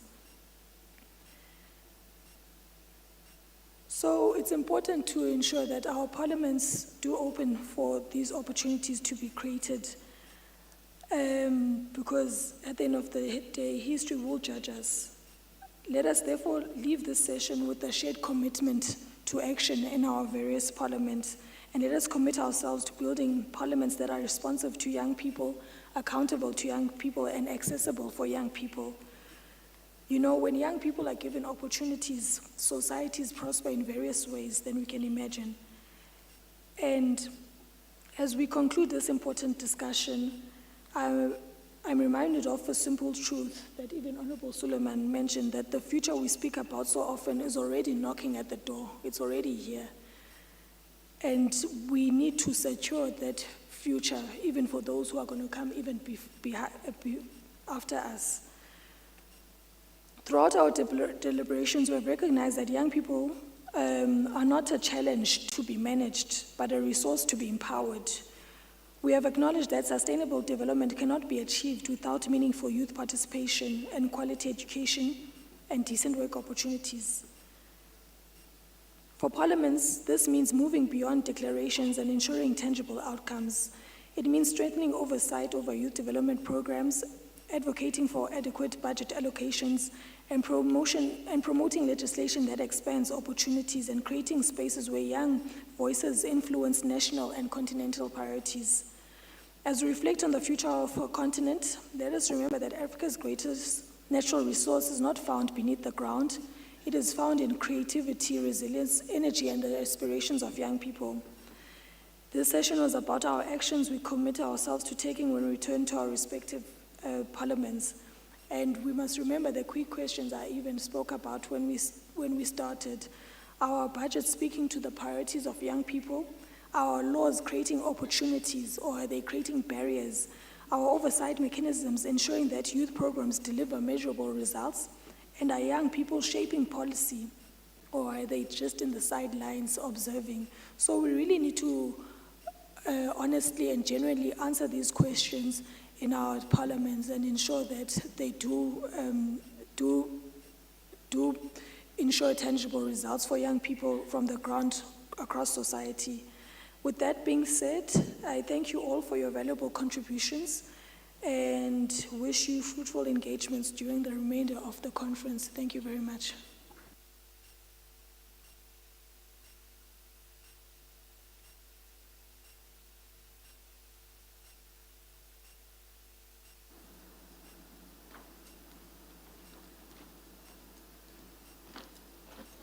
Thank you very much, the chairperson, the mover, and the seconder for your insightful presentations. That really marks the end of topic 3. I graciously request you to resume your seats. And as they do so, please give them another warm round of applause. This was, Africa is being referred to as the continent of the future. But as many delegates have indicated, it is not the continent of the future. It is the continent of the present, really. So thank you so much. We are, so far so good. We are moving on to our last topic, which is plenary session 4, which the topic reads, leveraging technology and the digital tools for effective sustainable development. The chairperson for topic 4 is Honorable Malungo A. Chisangano, Member of Parliament, First Deputy Speaker, Parliament of Zambia. Honorable Malungo Chisangano, Member of Parliament, is currently the First Deputy Speaker of the National Assembly of Zambia. She was elected to this portfolio in September 2021. She is the auxiliary presiding officer supporting the Honorable Madam Speaker, who is responsible for fair and impartial maintenance of order and decorum in the House. Correspondingly, she is the chairperson of the Committee on Privileges and Absences, whose mandate includes examining privileges and immunities for members. Honorable Chisangano is also the vice chairperson of the House Business Committee that determines the business to be considered by the House and the other matters referred to it by the House. During the 12th National Assembly, Honorable Chisangano was a Member of Parliament for Gwembe constituency. During this time, she served on the Committee on National Security and Foreign Affairs that scrutinizes ministries responsible for defense, foreign affairs, and home affairs, as well as the Committee on Health, Community Development, and Social Services that scrutinizes ministries responsible for health, community development, and social welfare. She is also a very active in supporting women caucuses. Prior to joining the legislature, Honorable Chisangano worked in areas of project planning, designing, and implementation and monitoring. She has managed projects under various international organizations, such as the Catholic Relief Services, Care International, and the Concern Worldwide. She is an expert in public health with a master's degree in the same. Honorable Chisangano also has a great experience in thematic areas of sustainable community health, primary health care, HIV/AIDS, child health, nutrition development, sexual reproductive and public health programs. Between 1987 and 1990, she was in charge of 9 clinics and 2 mine hospitals while working as a nutritionist for the Zambia Consolidated Copper Mines, ZCCM, Mufulira Division. It is now my singular honor and privilege to invite to the stage Honorable Malungo H. Sangano MP, First Deputy Speaker of the Parliament of Zambia. And you will note that the Deputy Speaker of the Parliament of Cameroon will move the motion for topic 4. It is because a member who was supposed to move a motion from Nigeria is unable to be in our midst. And in the CPA Africa region, Honorable Mary Moyale is a regional representative for West Africa sub-region. So she takes care of the 4 branches that are from West Africa. So she will do that additional assignment based on that role as regional representative for West Africa sub-region. Thank you so much.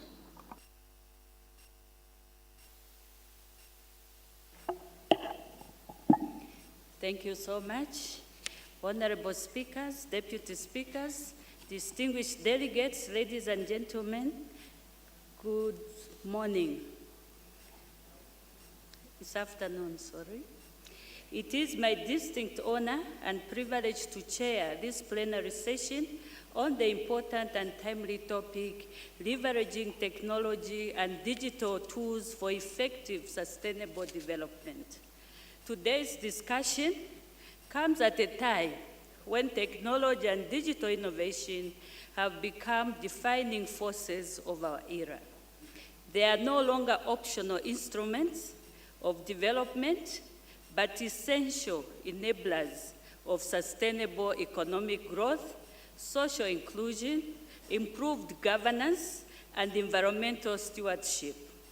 Across the Commonwealth and beyond, parliaments are increasingly called upon to provide leadership in shaping a digital future that is inclusive, secure, and responsive to the needs of our citizens.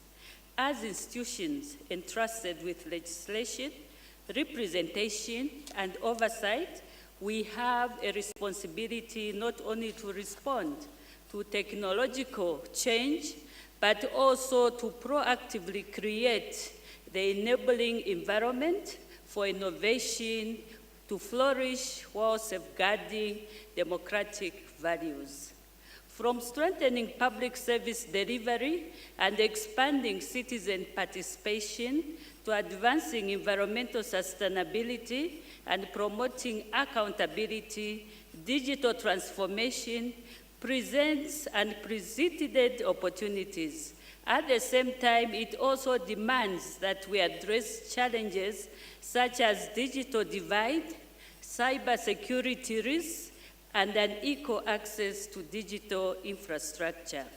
This session, therefore, provides us with an opportunity to reflect on how parliaments can leverage technology and digital tools to advance effective governance and contribute meaningfully to sustainable development outcomes.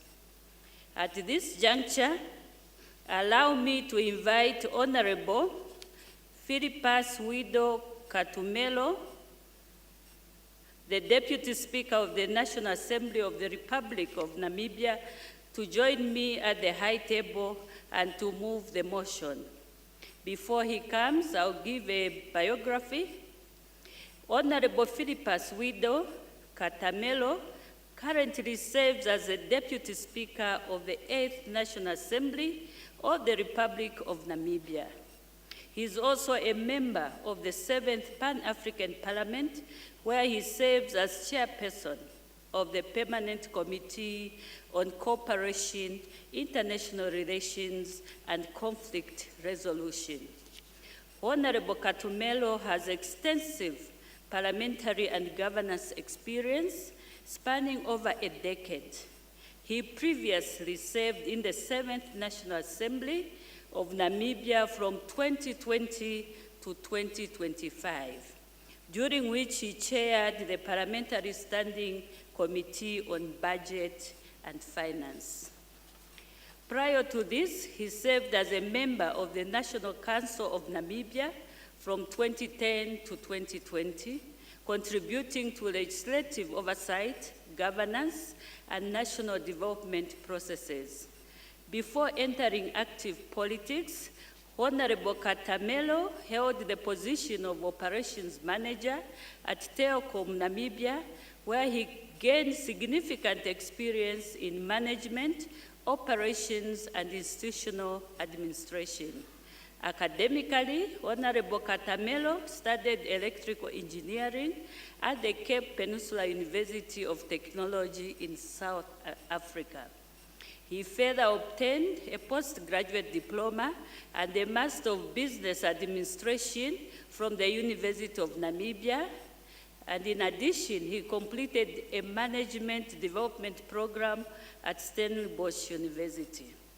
Distinguished guests, kindly join me in welcoming Honorable Philippas Widow Katamelo, Deputy Speaker of the National Assembly of the Republic of Namibia, to the high table.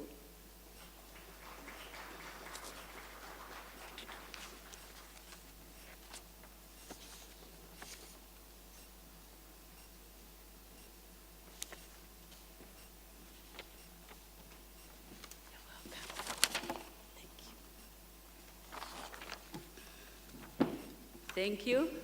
Secondly, allow me to invite the seconder of this motion, the Honorable Mary Muyali Boya Mbewoko MP, to join us to this table. But before she does that, I'll give a biography. Right Honorable Mary Muyali Boya Mbewoka is the Deputy Speaker of the National Assembly of the Republic of Cameroon and a member of the Commonwealth Parliamentary Association, International Executive Committee, where she serves as the CPA Africa Region representative.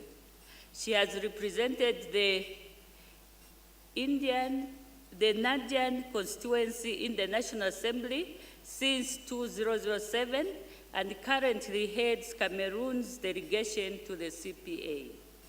Prior to her parliamentary career, she held various positions in environmental management, conservation, and rural development, including serving as divisional delegate for environment and nature protection and acting conservation development coordinator of the Korop project. Right Honorable Muyali holds a Master of Science degree in Development Training and Education from the University of Hobart, United Kingdom, and has undertaken extensive professional training in organizational development and capacity building. A seasoned development practitioner and parliamentarian, she is widely recognized for her commitment to democratic governance, community development, and parliamentary diplomacy. She is also the national president of the Ngolo Cultural and Development Association and has received several traditional honors in recognition of her distinguished service. At this point, ladies and gentlemen, kindly join me to welcome the seconder of the motion to the stage.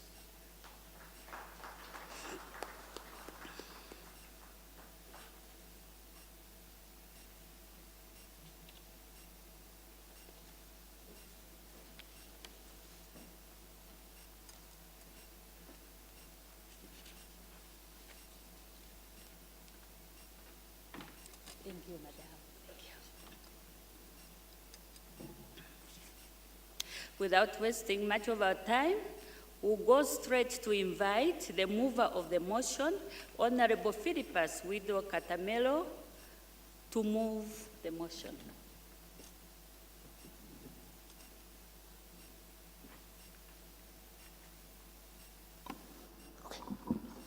Good morning, good afternoon.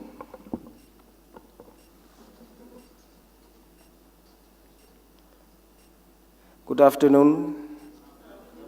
Yeah, the Speaker of Malawi say he normally keeps quiet until he hears a response. So I was following that. Honorable Director of Proceeding, maybe on a lighter note, if we err, know that we are deputies, we've got principals. This is a table of deputies. So in that capacity, distinguished speakers and presiding officers of the African Commonwealth Parliaments, honorable members, distinguished guests, ladies and gentlemen, the media, fellow Africans, goeiemiddag, dumelang. My introduction says I'm from the Cape, so Afrikaans is ek baie bemagtig. Ek praat en lees en droom in die boertaal, my deputy. But strange enough, when we went to Cape Town, you know, you can speak the same language and not understanding each other. En toe ons van Namibia afkom, het hulle vir ons gesê, as ons iets vra, dan sê hulle, nee man, en ons wonder nou man, watter taal is nou hierheen, man. Want ons ken ons nou nie, man, ons ken nie naai man nie. Yeah. But be it as it may, dumelang, bari kudia maricha itu iki may. Jano, ko Namibia libicho ke Philippus Widow Katamelo. Ko hai libicho ke sikarsa kosi mura Katamelo sibetwan. Mujadi kroko skokolo saba kaka bakura manan. Jano kokori, tanki lo itse ke gore ke mo gae ya mosegile. Balbal batsa meile baruti ba hiukuile. Now I'm given this topic under the heading Leveraging Technology and Digital Tools for Effective and Sustainable Development. And as we gather here today, within the context we must be clear that the Parliament cannot be proactive if it legislates in ignorance of its lived realities of its citizens. It cannot advance sustainable development if the tools of development remains inaccessible to the majority, and it cannot safeguard the political stability if digital exclusion widens the gap between the state and the citizen. Digital technology is therefore no longer a future consideration. It is and should be the architecture of modern governance, economic inclusion, and democratic legitimacy. Across our continent, African economies are advancing, entrepreneurs are innovating, and citizens are increasingly connected. Yet many of our governance systems still operate on the assumption rooted in the pre-digital era, paper-based processes, physical presence, and limited access to information. We must therefore state unequivocally that digital transformation is not optional. It is foundational to the sustainable development, constitutional governance, and inclusive democracy. Policy frameworks and institutional mechanisms, therefore, we invite it to consider a citizen. In addressing policy framework and constitutional framework, I invite you to visualize a citizen that I call Naledi, and she lives in a small farming community in the eastern part of Namibia. Until 3 years ago, when Naledi's crops failed as they did with increasing frequency in the face of erratic rainfall, she had no means of understanding why. She could not access an agricultural forecast, nor could she not consult an agronomist. She could not apply for drought relief because the nearest district government office lay hours distant by road, and by the time of our arrival, the relevant forms had invariably changed or the officer responsible was unavailable. Today, Naledi accessed a satellite link weather application on a solar-powered shared tablet at a community center. She received advance warnings of dry spells rendered in a local dialect.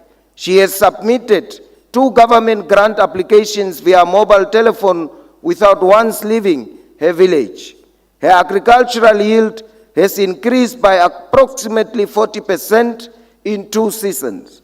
Naledi is not hypothetical. She represents the hundreds of thousands and millions of citizens across our region and continent for whom a single digital intervention has altered the trajectory of their livelihoods. She also stands for the teacher in Mozambique who delivers structured lessons via a tablet of learners in a community that has no permanent school building. For the artisanal fishermen of the United Republic of Tanzania and Nigeria, whose cooperative now uses a mobile application providing real-time weather data and market prices to determine when to sail and where to trade. For the young software developer in Lusaka, who without waiting for the state, has built an application to assist local government in tracking the maintenance of community boreholes. These are not visions of the future. These are the present reality of our continent, and they compel us to act and to act decisively. In reference to Namibia, has incorporated digital learning across schools, vocational institutions, and university through the national ICT, Information, Communication, and Technology policies and broadband expansion. E-learning platforms, digital classrooms, and online resources have broadened access to education, particularly in remote areas.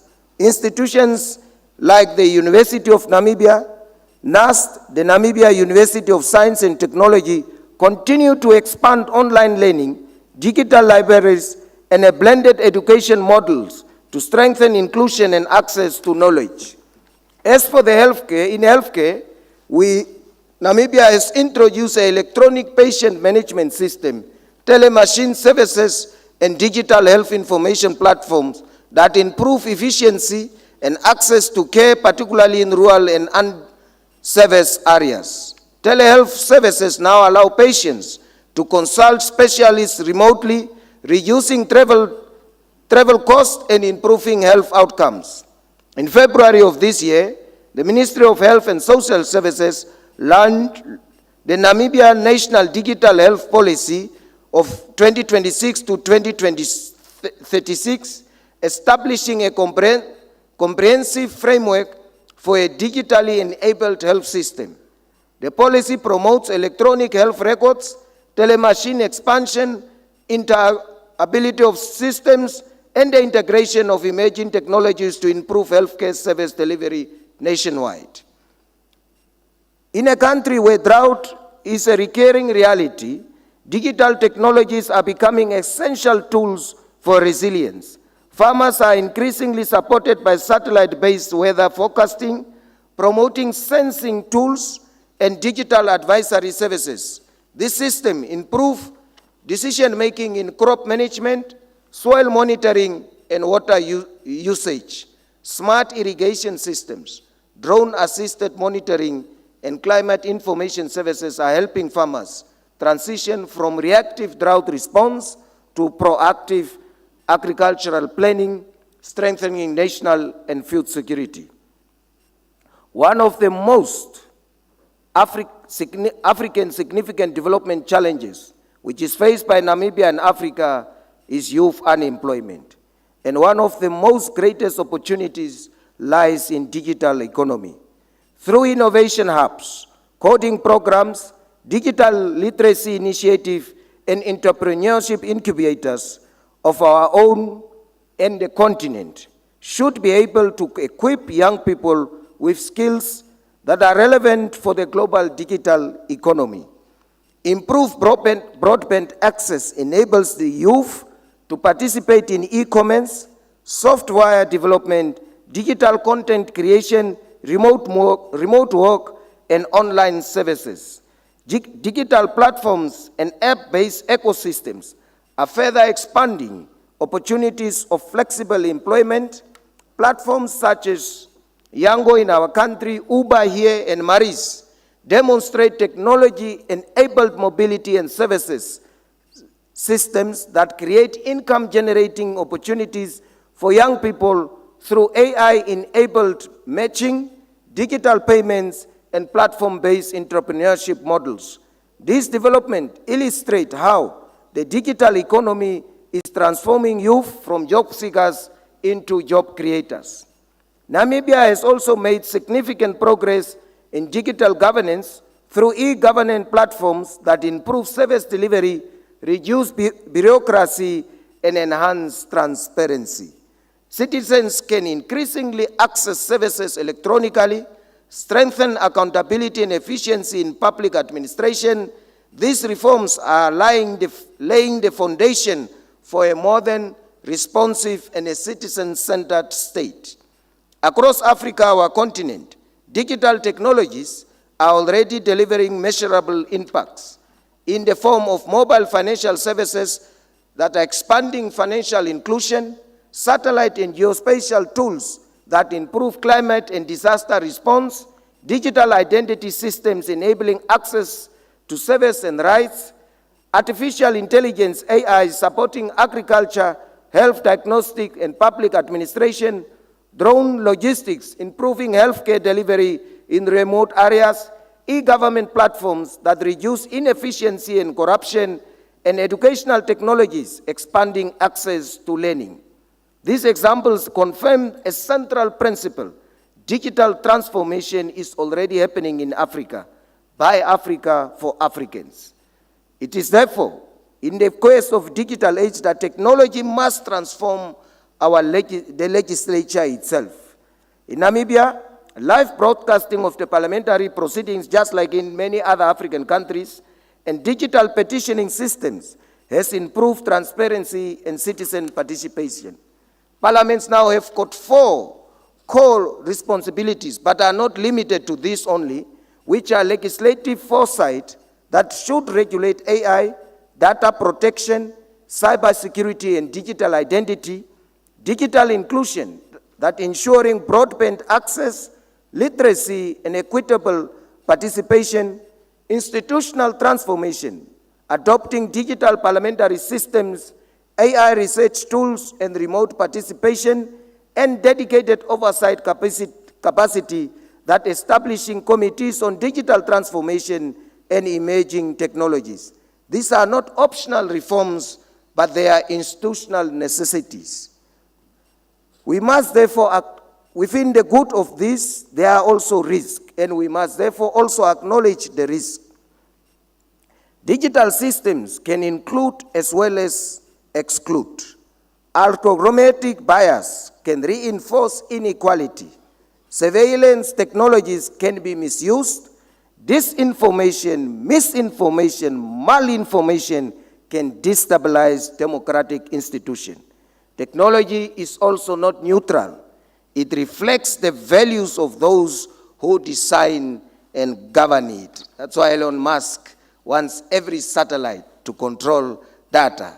Therefore, parliaments must therefore assert their constitutional responsibility to ensure that technology serves democracy, protect their rights, and strengthen accountability. Finally, back to Naledi.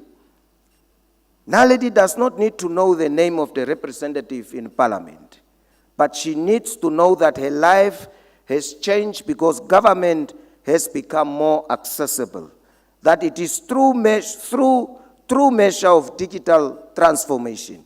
It is for Naledi, as for the millions like her, that we must act with urgency and precision. We must act to own our data sheets. We must enact data protection laws without delay. We must fund digital infrastructure beyond policy intent. We must institutionalize parliamentary technology oversight, and we must continuously ask the question, who is left behind? We must invest in our local infrastructure and talent, and by building innovation hubs and creating strong talents pipelines to support homegrown solutions that reflect the African reality.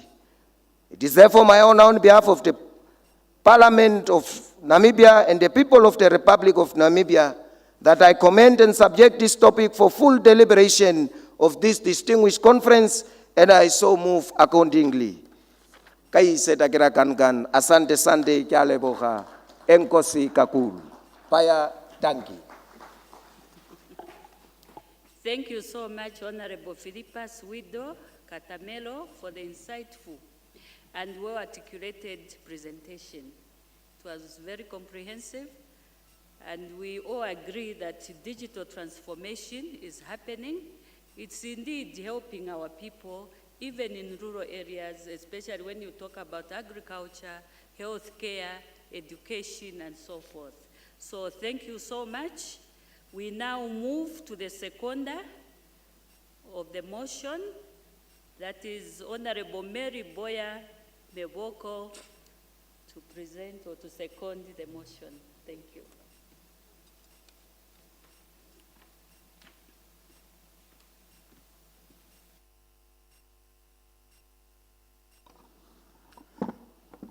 Good morning, honorable members. Like you was said before, I am the regional representative of the West African region of CPA. I am presenting this paper on behalf of the Right Honorable Tajuddin Abbas. That is the Speaker of the House of Representatives of the Federal Republic of Nigeria, who is unavoidably absent.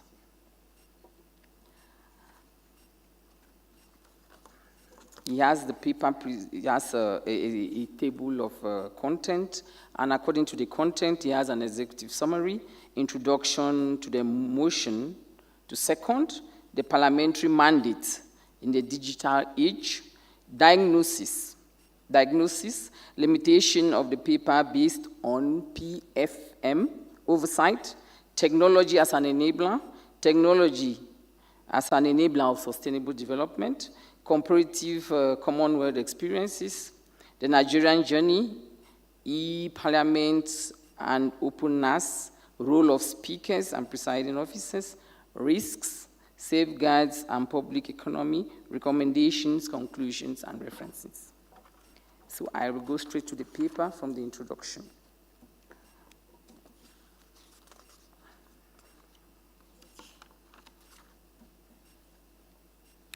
Madam President, honorable speakers, and presiding officers, I rise to second the motion for the adoption of a workshop titled Leveraging Technology and Digital Tools for Effective Sustainable Development to be convened during this conference.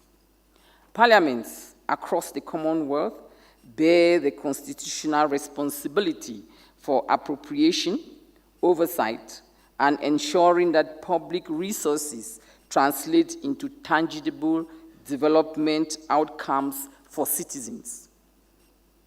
The complexity of public financial management, rising debts, vulnerabilities, and increasing public demands for transparency require parliaments to adopt modern, data-driven, and real-time oversight mechanisms.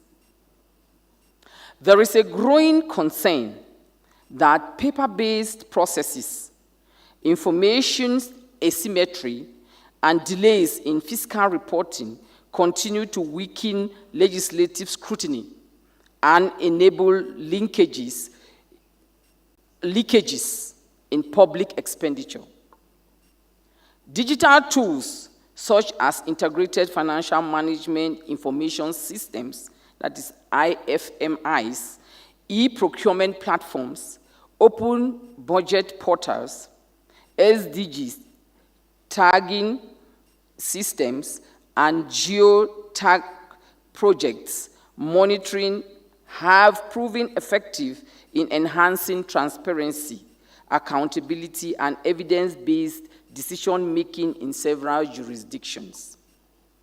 Therefore, the speakers and presiding officers, as guardians of parliamentary procedure and institutional development, must lead the digital transformation of legislatures to ensure effective and sustainable development. Now, therefore, this conference resolves to adopt the workshop, leveraging, that's the topic, leveraging technology and digital tools for effective sustainable development as part of the official program of this conference.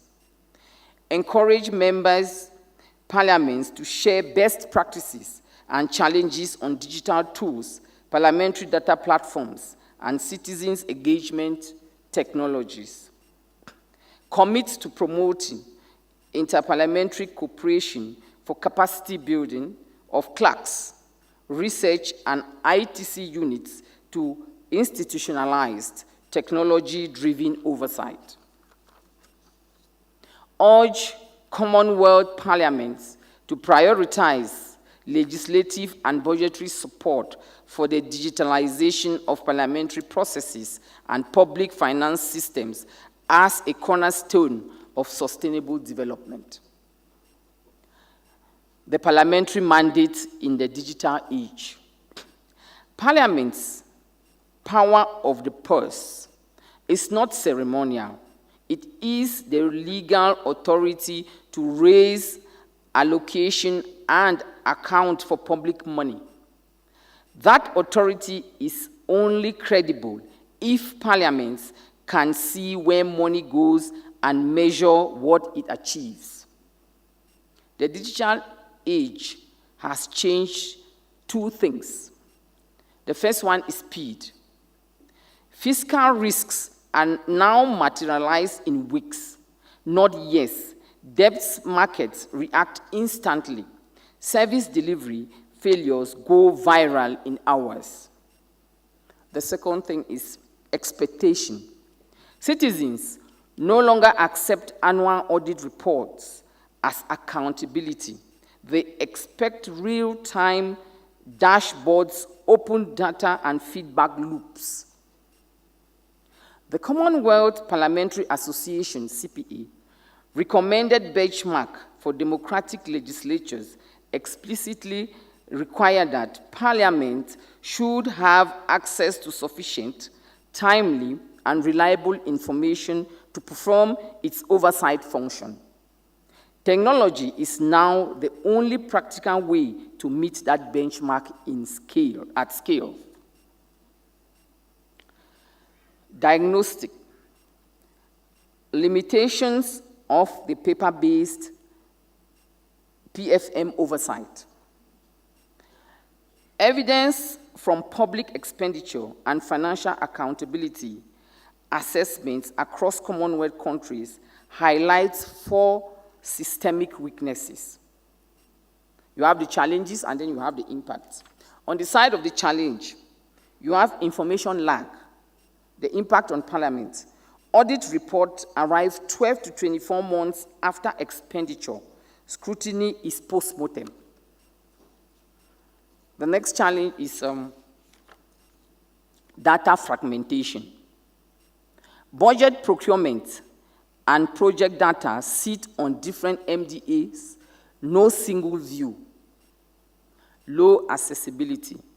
400-page PDF estimates are not searchable.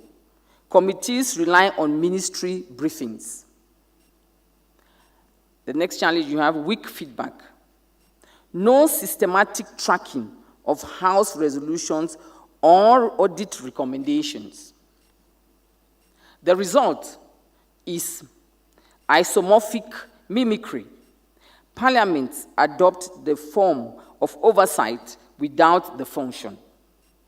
We approve budgets we cannot track, and debate audits we cannot enforce. Number 5, technology as an enabler of effective development. Effective development means public money achieves intended results on time and at cost.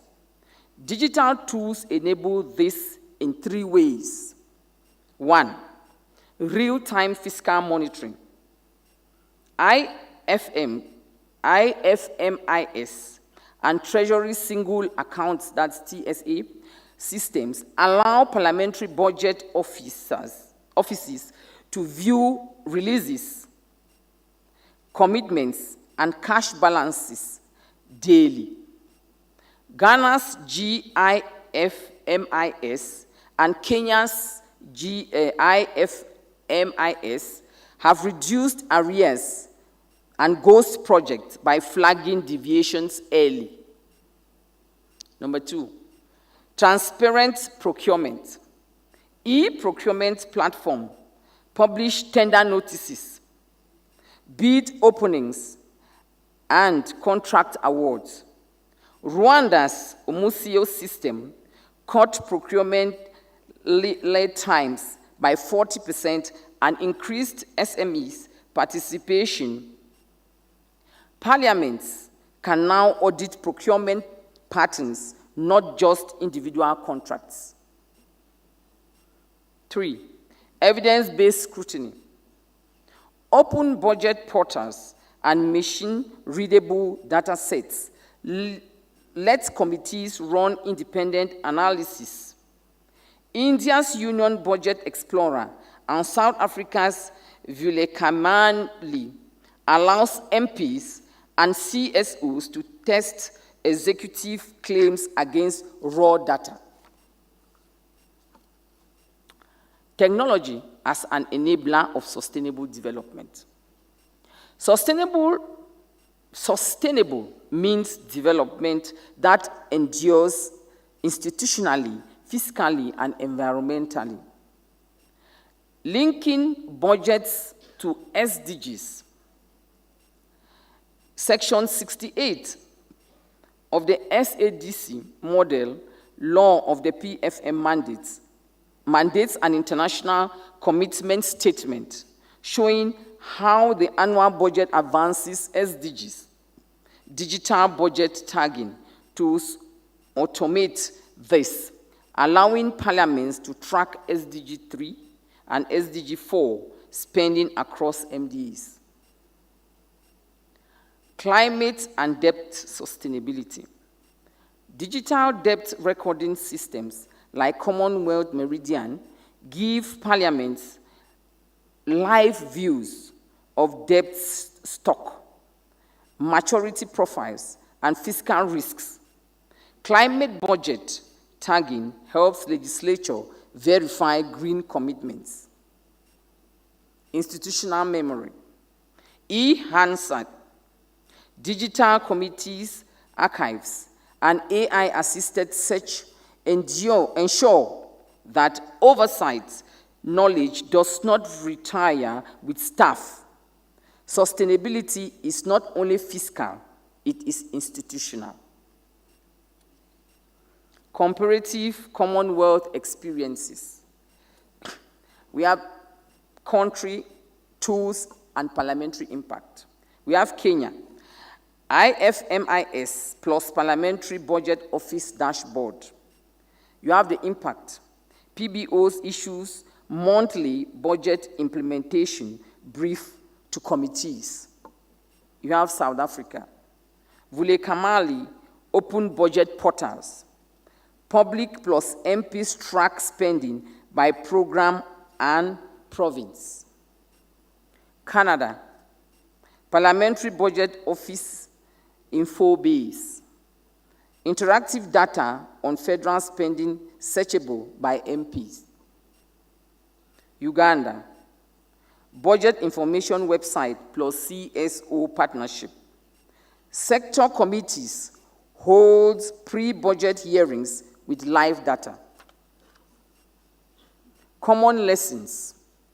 Technology succeeds when speakers legislate access, fund capacity, and enforce use. The Nigerian journey, e-parliament, and openness.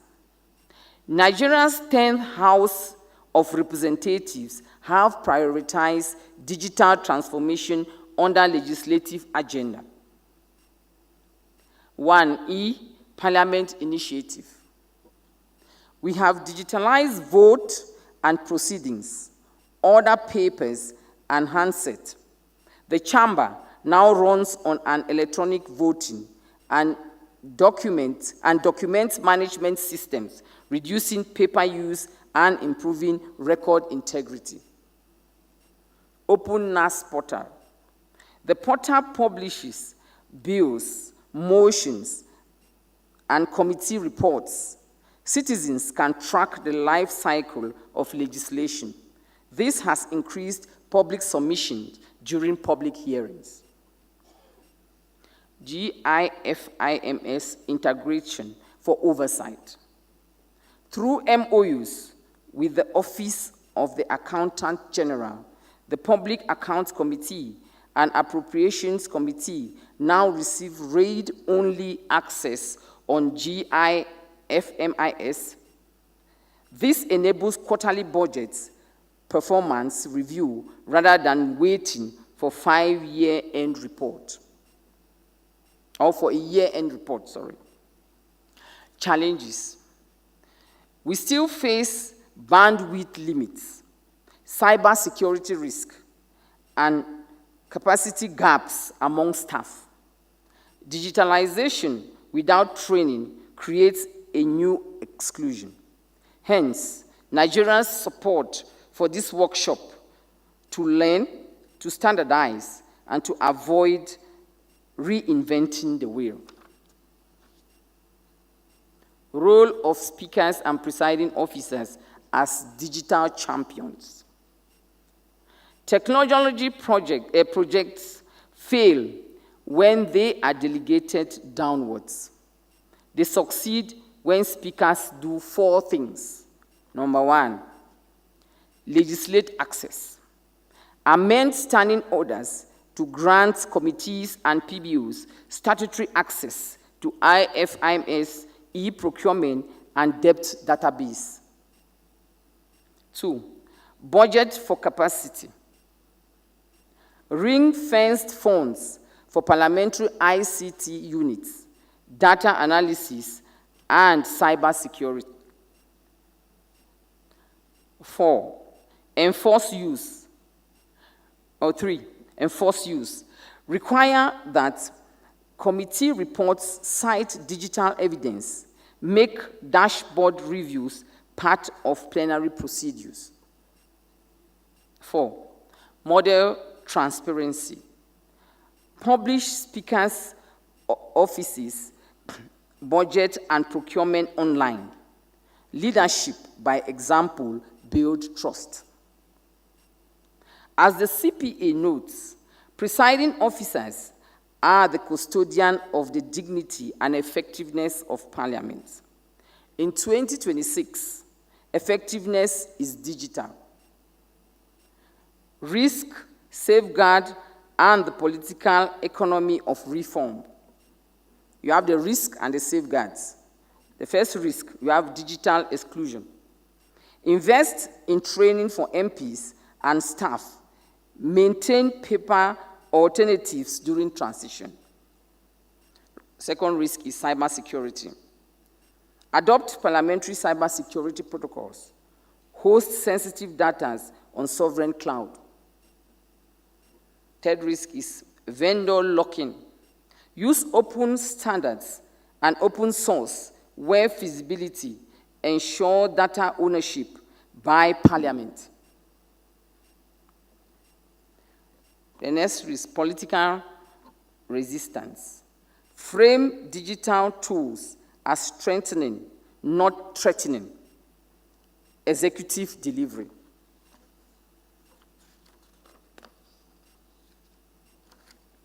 Reform is political economy, not just procurement. Speakers must negotiate with executives for data, with finance and budgets, and with members for culture change. Recommendations and prayer to the conference. In seconding this motion, Nigeria prays that the conference resolves: 1, adopt the workshop as standing item and produce a Gauteng communique on digital parliament with minimum benchmarks. 2, establish a Commonwealth community of practice for clerks and ICT directors to share code, APIs, and training models. 3, encourage each parliament to table a digital oversight strategy within 12 months, covering data access, staffing, and citizens' engagement. 4, urge the Commonwealth Secretariat and CPA to create a digital PFM facility to provide technical assistance and peer review. 5, commit speakers to report progress at the next conference, ensuring accountability among ourselves. Conclusion. Madam President, the credibility of Parliament is in this decade will be measured by 2 questions. Can you see? And can you prove? Technology gives us eyes to see, expenditure as it happens, and evidence to prove development as it occurs. If we fail to digitalize, we outsource oversight to social media and audit reports that arrive too late. If we lead the digital transition, we reclaim Parliament's central place in governance. Nigeria seconds this motion because we believe the future of Commonwealth Parliament is open, data-driven, and real-time. Let us use Gauteng to commit, to learn, and build. I thank you.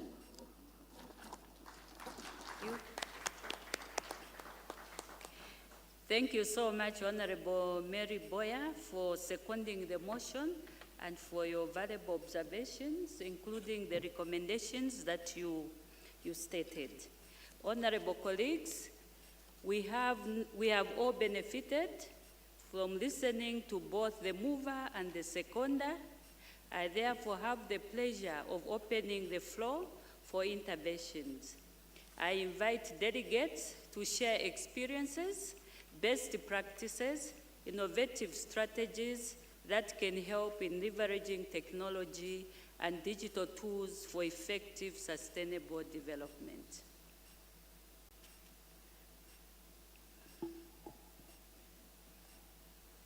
We'll start with the lady that side. Unfortunately, I can't see Secretariat. The Deputy Speaker for South Africa. Thank you so much. I have to start by saying that I fully concur with what the mover and the seconder has said. Digital technology is something that we have to embrace as parliamentarians. And what I would, and I've listened carefully to the recommendations made by the seconder, and I really agree with all those recommendations. What is also important is that when we talk about the digital transformation, specifically when we look at artificial intelligence, we should make sure that it is not seen as only an ICT project, but that it is an institutional project where parliaments have to take the lead. We have to work hand in hand with that. Now, in South Africa, in terms of examples, what we are doing, we are moving in our departments, our government departments as well, to a process of digitizing everything. We're looking at, for example, the Department of Home Affairs, where citizens are now really able to do many things online, go to banks, etc., to get all their documentation, such as ID cards and passports, etc. So we are moving in that direction. In terms of Parliament, and I'm very glad the seconder also referred to the issue of capacity building, because as parliamentarians, we have to take the lead, but we cannot wait for technology and then say, well, now we're going to do capacity building. This must happen at the same time. And in South Africa, at our parliament, we now have embarked on a whole process of introducing members to digital transformation, artificial intelligence, but it's not a once-off because AI is developing at such a pace and with all the risks and opportunities that we have to keep track. And this is it is an ongoing training process that we have embarked on. So I just want to conclude by saying again, thank you so much for this specific topic. And I do think that this should be a feature in all the rest of the conferences that are to be held. Thank you. Thank you so much. Any other interventions?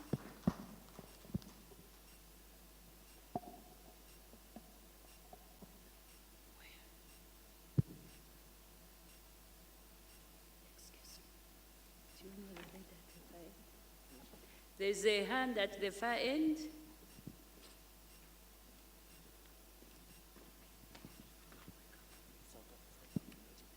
South Africa, again. You may go ahead. Okay, thank you very much, Chairperson. Let me appreciate the mover and the seconder of the topic. My contribution will be on 2 or 3 issues.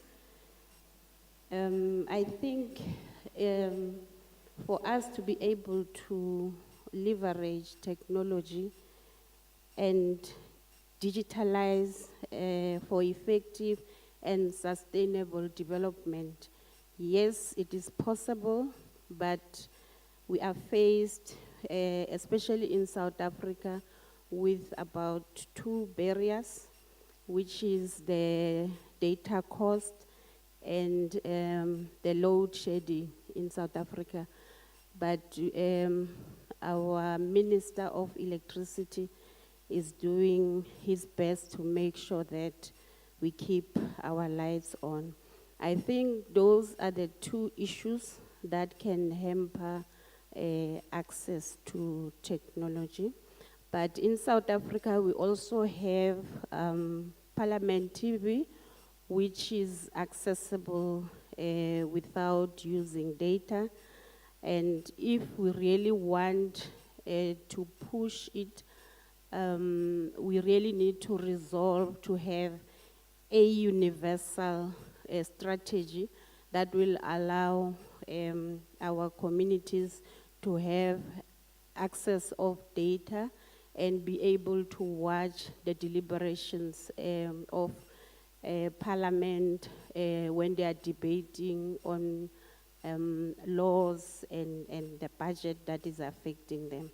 And I think the seconder from Malawi, you did speak about e-participation, and in Gauteng in particular, the legislature has a policy on e-petitions. So at least on that one, we are implementing. But however, we have challenges in terms of network and reaching out to townships and rural areas, because Gauteng is semi-urban and semi-rural. And then on issues of oversight on digital literacy, governments, I think if we can resolve that, governments need to budget for that and also have champions. I think is the Deputy Speaker of South Africa who spoke about the AI, and the speaker also of Malawi, I guess, or Nigeria, spoke about cybersecurity.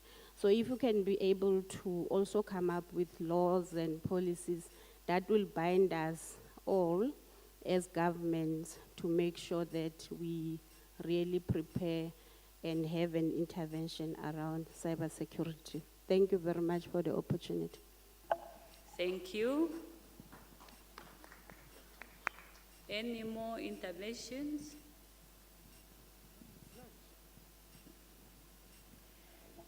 I see none. I'm going to invite the mover of the motion to respond, Honorable Philippus Widow Katamelo. Yeah, no, I think by and large it just means that it's a topic or a new phenomena that needs support. We are very late compared to what the world and the industry is, and therefore I emphasize what I alluded earlier, that what is needed is protection of the citizens. It's the enactment of the laws that will be able to protect the citizens. There are positives and negatives. We need to create fund in digital infrastructure beyond policy of intent. And we need to institutionalize parliamentary technology oversight. As the overall sovereign of the people, we need also to understand what is it, because information is power, but I always say the ability to apply knowledge is power. And whenever something becomes too much, it also creates its own challenges. I've fortunately seen in other jurisdictions, I think Australia and the UK started to ban under 16-year-olds for excessive exposure to social media, which is also to say there must be safety nets in the application of us, but that digital transformation is no longer a question, but it's a fundamental issue and a necessity for the improvement of our citizens' livelihood. Thank you so much. The seconder, I invite the seconder to respond as well. Well, a lot has been said in terms of contribution, and I agree with what the mover has said. Definitely, from the Deputy Speaker of the National Parliament, we need to institutionalize AI and make it secure for all of us. Definitely, parliaments are at different levels, and that's where we call on the CPA as facilitating this topic and facilitating this idea to be able to see how countries, CPA countries, have their guiding principles, their policies that will guide the countries to see how we effectively institutionalize and implement AI. All of us know that AI generates all kinds of things out there. You can even put something from your parliament and it's completely deformed. And so we need that it should be guided, there should be some benchmarks, there should be some policies that we can be able to enhance the cybersecurity so that we can all institutionalize it as a policy and effectively use it for what it is intended. Thank you. Thank you so much, honorable colleagues. Allow me to briefly summarize some of the key issues emerging from our deliberation.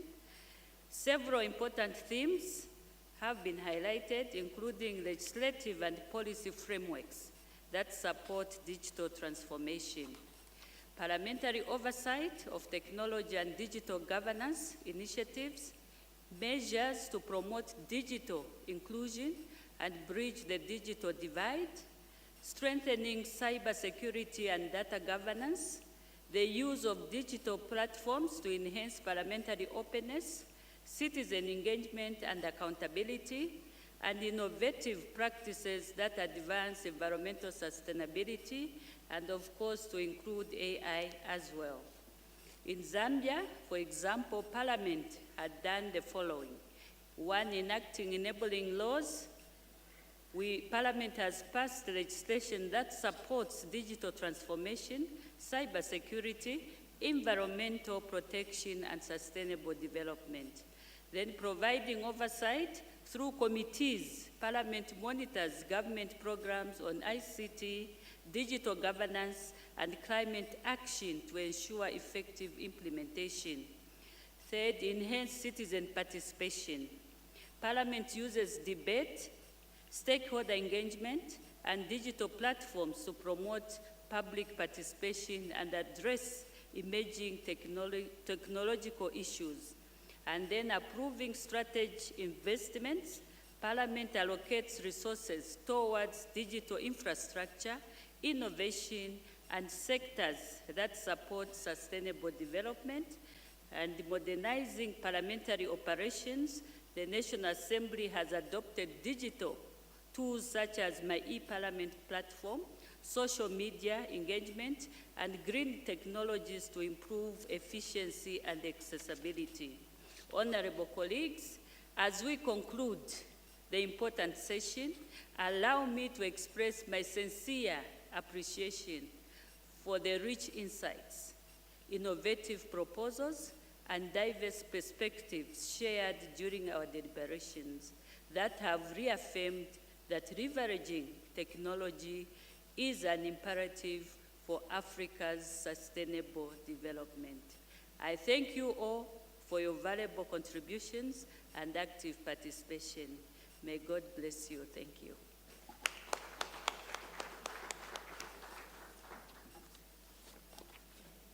We've come to the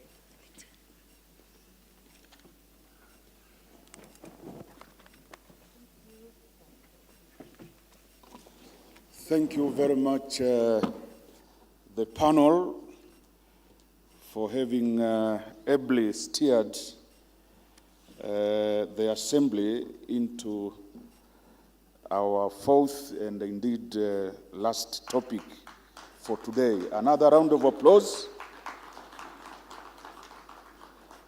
Honorable members, we are inching towards the end of our program, and indeed the end of our 19th CSPOC.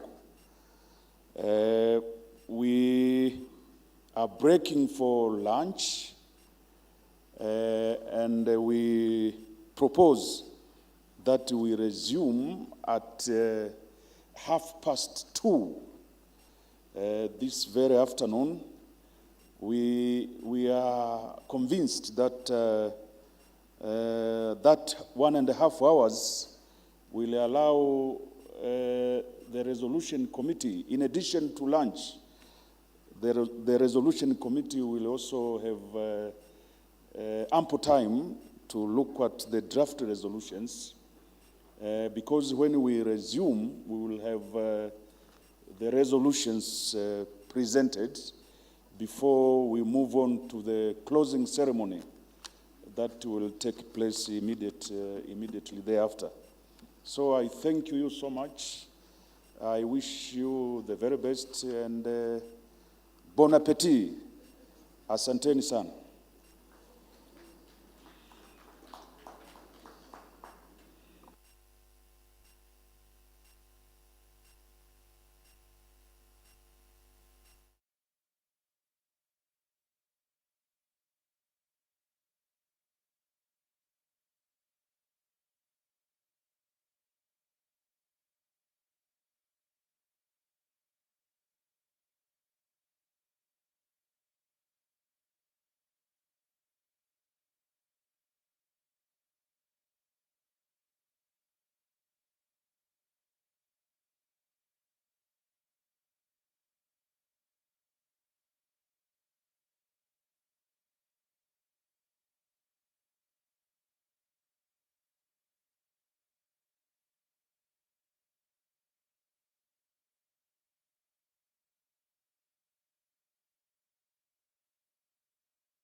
Mic check. Mic check 1 2. Mic check 1 2. 1 2. Mic check 1 2. 1 2. Mic check 1 2.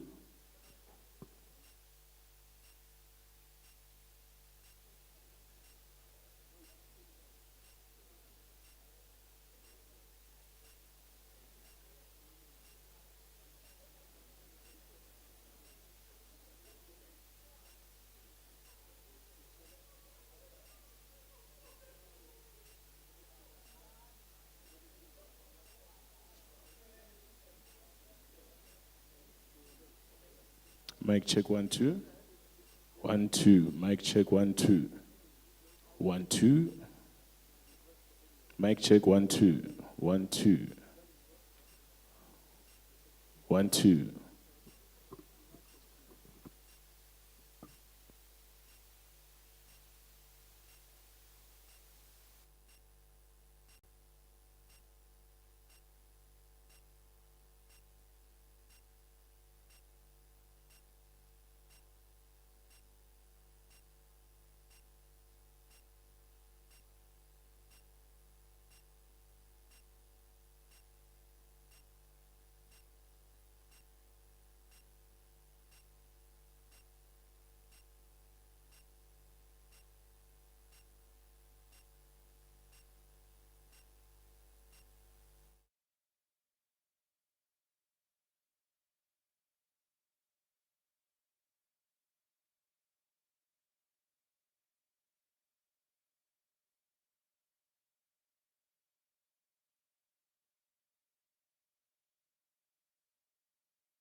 4 robust engagements, sessions, out of which resolutions have been drawn.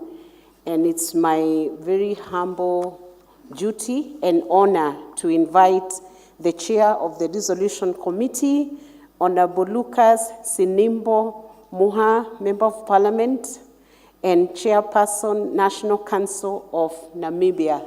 Give it up for him as he comes to read out the resolutions of the 19th Conference of Speakers and Presiding Officers of the Commonwealth CSPOC Africa region, held at the Emperor's Palace Hotel and Convention Center, Gauteng, Republic of South Africa, from 14th to 20th June 2026. Thank you.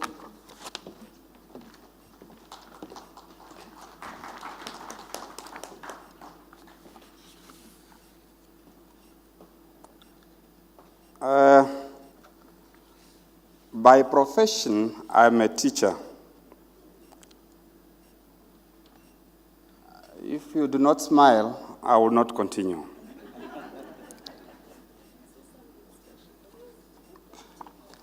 Yes, that is the training that I received. When you come in the class, you have to read the atmosphere, whether it is conducive for the lesson or not. And that's why I requested you to smile, and smile because of the beautiful resolutions that you have taken yourself. We have just, working it out.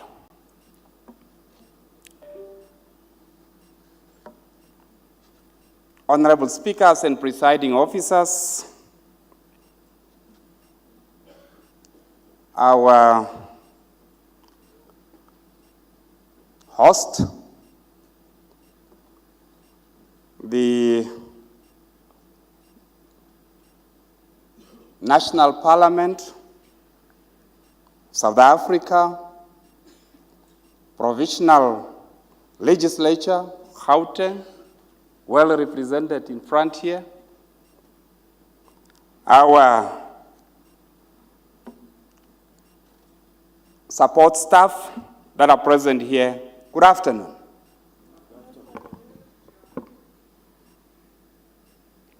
As already introduced, I am Sinimbo Lucas Muha, the chairperson of National Council in Namibia, referred to here in South Africa as National Council of Provinces. At this moment, I am the chairperson of the Resolution Committee, as so elected by other members of the Resolution Committee. The Resolution Committee, as earlier on elected by this House, consists of 4 members.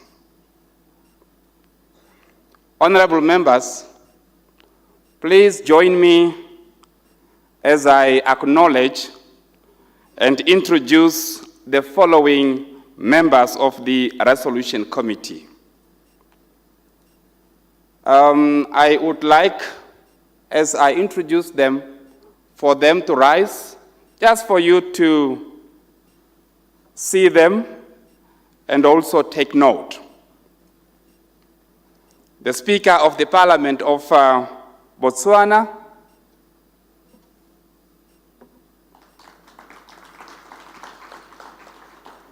the Deputy Speaker of the Parliament of Cameroon,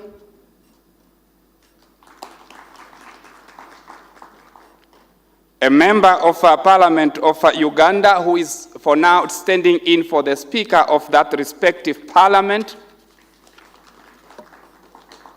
and of course myself.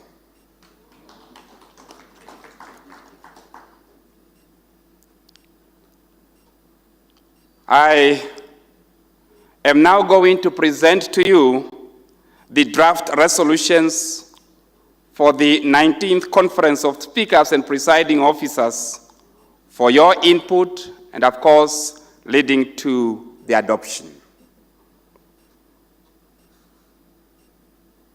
I will present them to you from one topic to another, And as I'm going to do so, they are going to be projected here in front. We have about 5 topics that we have looked at, and under each topic, we have a number of draft resolutions that are ready for adoption.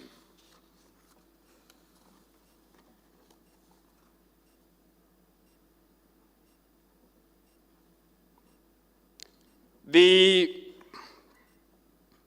19th Conference of Speakers and Presiding Officers of the Commonwealth Africa region, meeting in Gauteng, Republic of South Africa, from the 14th to the 20th of June 2026, under the theme and high quote, Proactive Parliaments and Sustainable Development, and Imperatives for Political Political Stability in Africa, end of quote.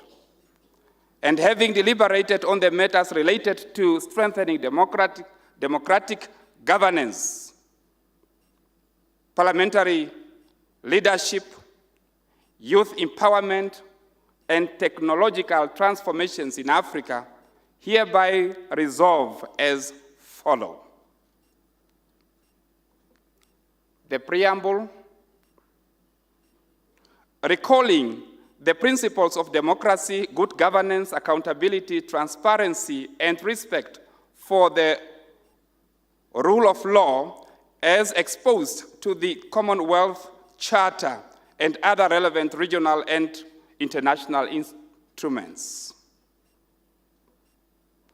Recognizing the central role of parliaments and presiding officers in promoting sustainable development, political stability, peace, prosperity across the African continent.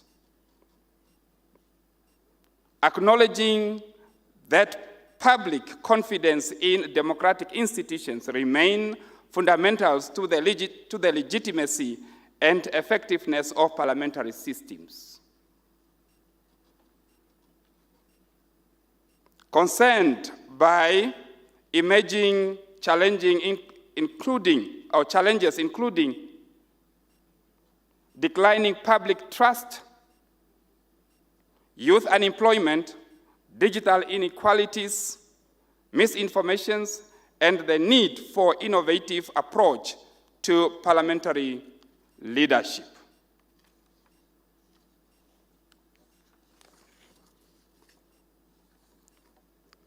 Emphasizing the importance of harnessing Africa's youthful populations, including domesticating the youth charter and leveraging technological advances as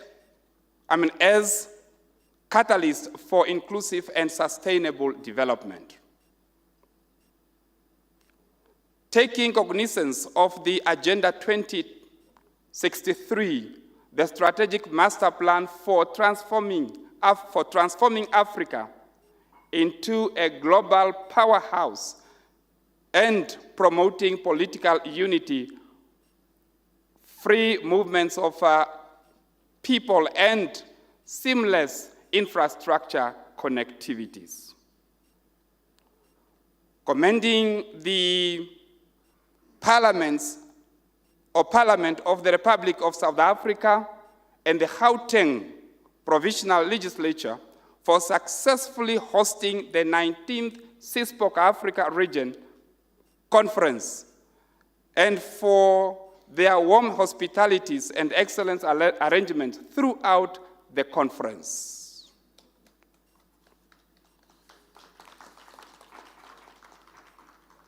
I pause there for us to look at the preambles. If they are in order, then I will continue.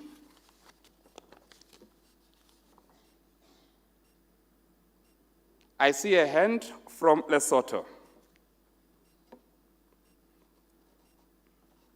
I'm just doing that so that by the time I will finish presenting these resolutions or draft resolution to you, we should not come back again from page 1. I would then just be seeking for the adoptions of the resolutions. I think that is in order. Good.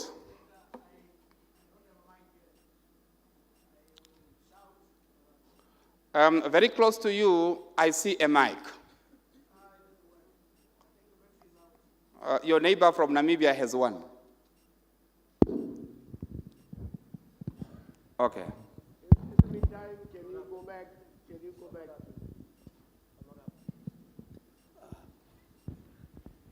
Oh, I have assistance. Thank you very much. Can we move back just a little bit? Where it says cognizant.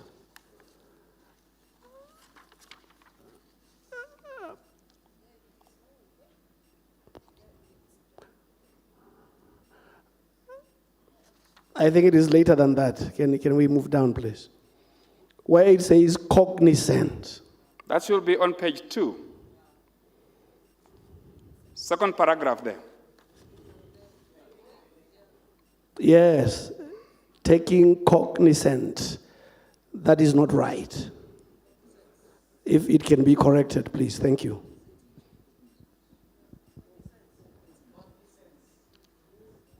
Yes, it should be cognizance. Okay. Agreed? Another suggestion is that if we would like to use the word cognizance, so cognizant, unless we take off the word taking, then it would start with I would agree entirely, Mr. Presenter. If you remove the word taking, then that is a perfect sentence. It will then be perfect, eh? Yes. Okay, thank you so much. It is in order. We are going to consider removing the taking. Any other observation? Thank you so much. I now proceed. Therefore, the conference resolved that, and that is on topic number 1, enhancing public trust in governance. The conference urged African parliaments to strengthen mechanisms for transparency, accountability, integrity, and responsiveness in parliamentary processes in order to enhance citizen trust in governance. The conference calls upon African Parliament to promote meaningful citizen participation through public hearing, constituency engagement, petition, e-system, and other inclusive mechanisms aimed at strengthening democratic legitimacy. The conference encourages presiding officers to foster ethical leadership and uphold the highest standards of parliamentary conduct and professionalism. The conference further encourages African parliaments to strengthen oversight over the executive and utilizations of public resources to ensure efficient and accountable governance.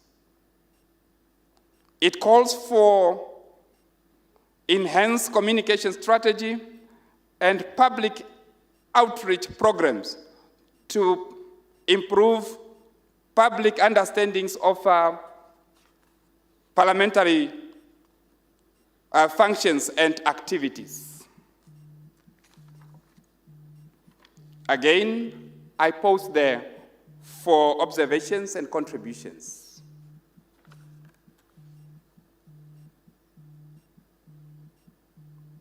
I see none.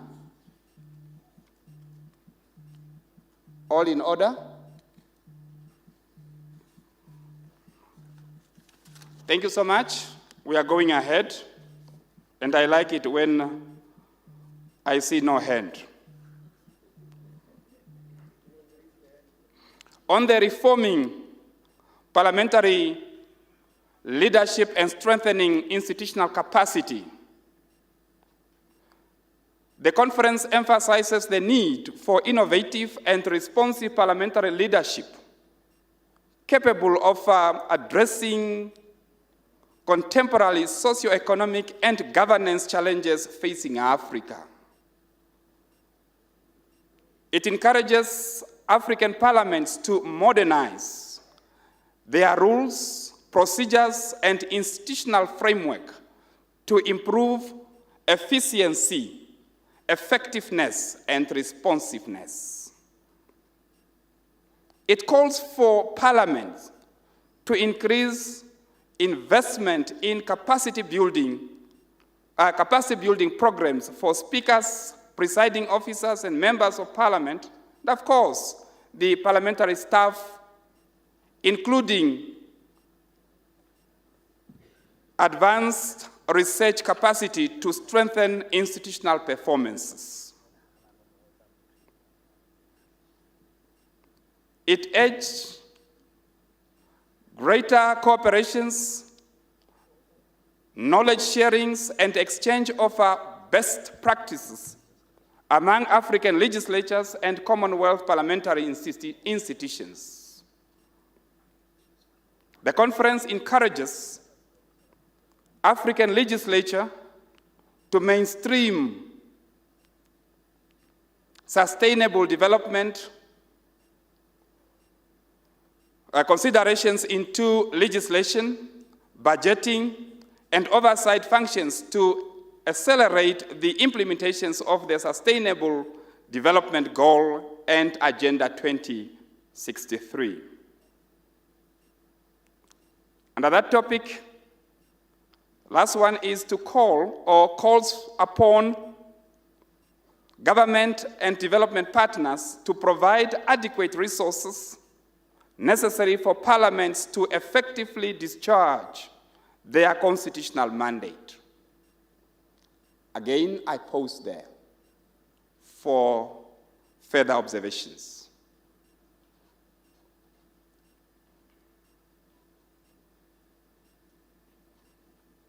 You really make me feel proud that the resolution committee that you have entrusted with this work has done very well.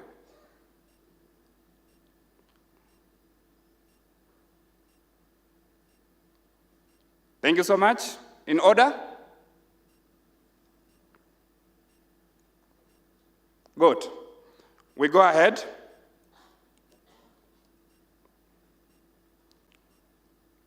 Under the third topic, on harnessing the potential of Africa's youth for sustainable development. Under that,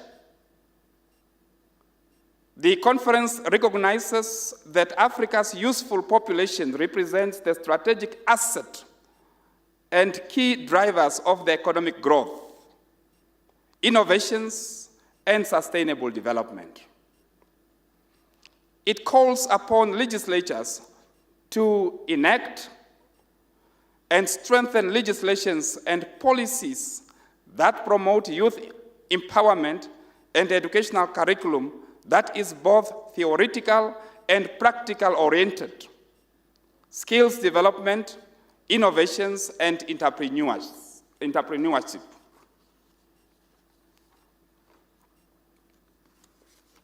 The conference encourages governments to create conducive environment for youth skills development, employment, and investment in emerging sectors of the economy, including the green and blue economy.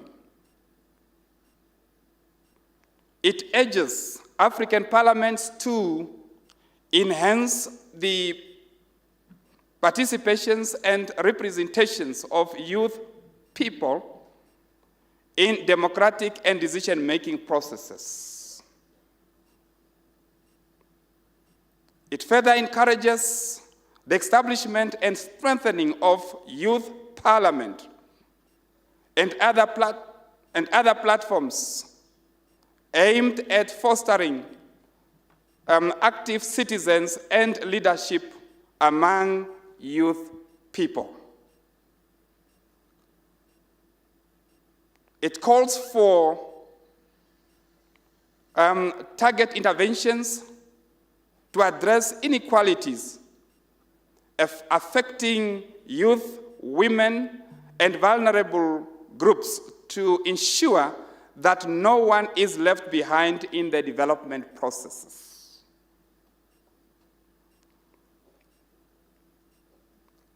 It further calls for Africa legislatures to accelerate the implementations of the African Continental Free Trade Area, which aims to eliminate tariff and non-tariff barriers, drastically boosting intra-Africa trade and fostering long-term industrializations with the view of eliminating youth unemployment.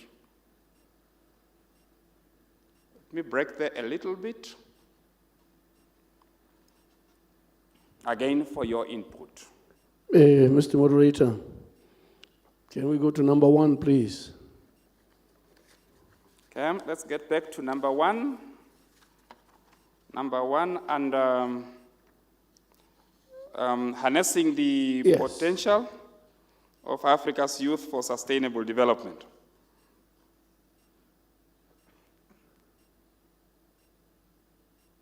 Or maybe it is number 2. I think there's nothing wrong with number 1. There was a long, long one. Yes, I think it is number 2. Okay. I can't read that from here. Yeah. Let me read it again slowly. Calls upon legislatures to enact and strengthen legislation and policies that promote youth unemployment and educational curriculum that is both theoretical and practical oriented. Skills development, innovations, and entrepreneurship. Yeah, from where I stand, I think there's something wrong in the construction of that sentence. Good. It doesn't flow. I'm sure that they can go back and put in either the punctuation or the interjections that will make it connect. But when you read that promote youth empowerment and educational curriculum that is both theoretical and practical oriented, skills development, innovation, and entrepreneurship, there is something missing in the construction of that sentence. But I encourage we don't try to get it right now, but just go back and doctor it properly. Okay. Thank you. Well noted. Those are thematic issues that has to be looked at. The construction of that sentence, I believe we have captured it. Okay. Other than that,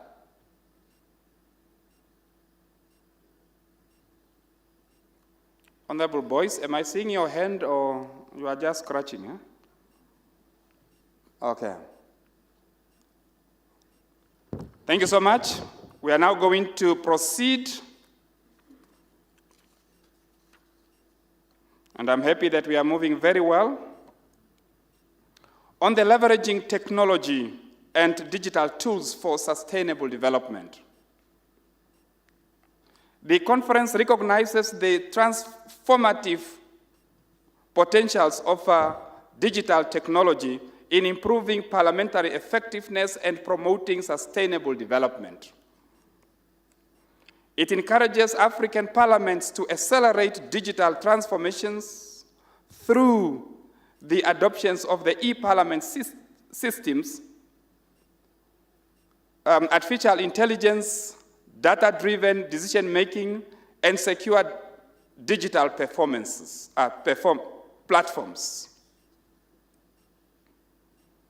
It calls for strengthened cybersecurity measures and legislative framework that safeguard digital system and personal data.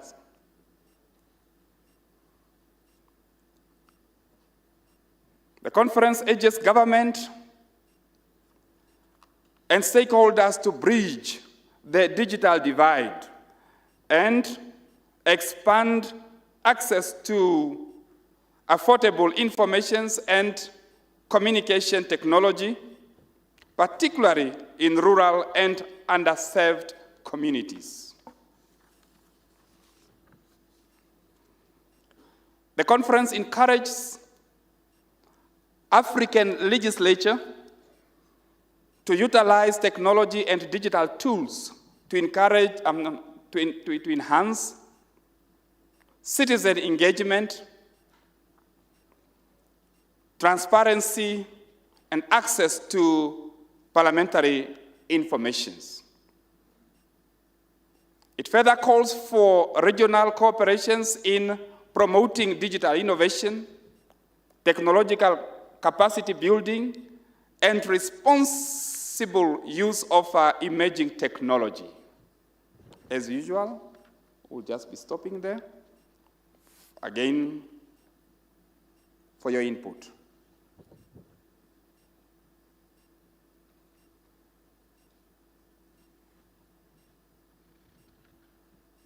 Thank you so much.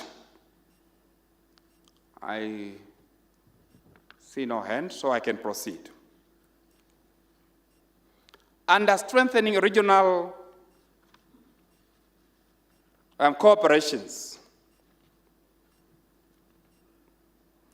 the conference reaffirms the importance of solidarity and cooperations among African legislatures in addressing common challenges and advancing the interests of the continent. It calls for enhanced collaborations among African region parliaments in promoting democracy, constitutionalism, peace, security, and sustainable development.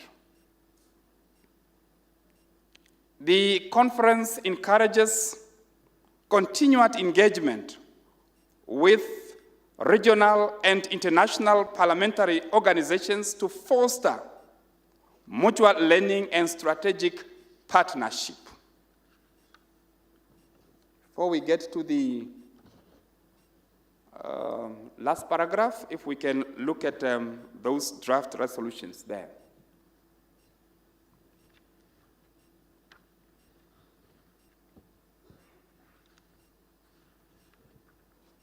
I see no hand. We are good to go. In appreciation, the conference expresses its sincere appreciations to the Parliament of the Republic of South Africa. Can I call members of this Parliament that I've just mentioned to rise? Because we are now at a stage where we are going to put our hands together for you. Are they not here? MPs? South Africa, not provisional, but South Africa. I will get there to the provisionals. Okay, can we put our hands together for them? Thank you so much. We are also expressing our appreciations to the Gauteng Province Legislature and other provisional legislatures that are here. Can you also rise? Members of the provisional legislatures that are here, I see so many speakers and presiding officers and members, so led by the Speaker of the Gauteng Province or provisional legislature. Thank you so much. The Commonwealth Parliamentary Association's Africa Region Secretariats, they are also here. Please, can you rise so that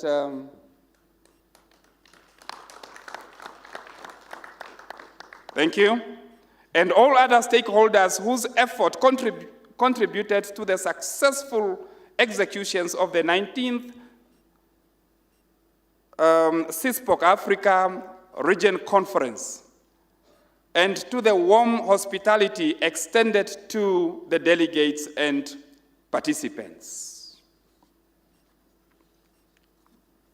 Honorable members, I now put to you officially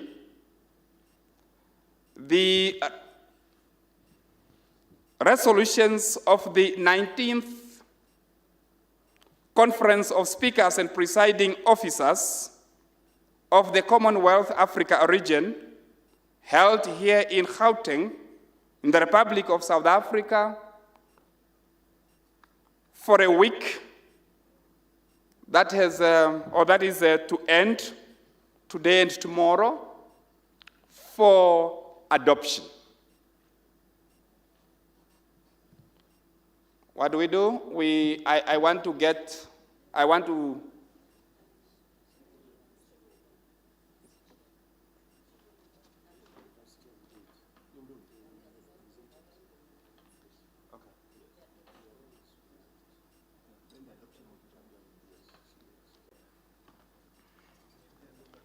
Honorable members, being a teacher is a problem.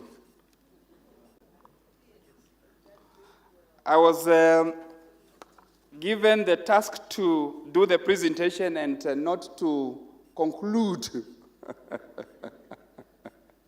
But then I was encroaching into somebody else's task. Thank you so much for having listened to me and also appreciating the work well done by the Resolution Committee, so supported by the support staff of the regional secretariats. My work ends here, and see you next time in Namibia.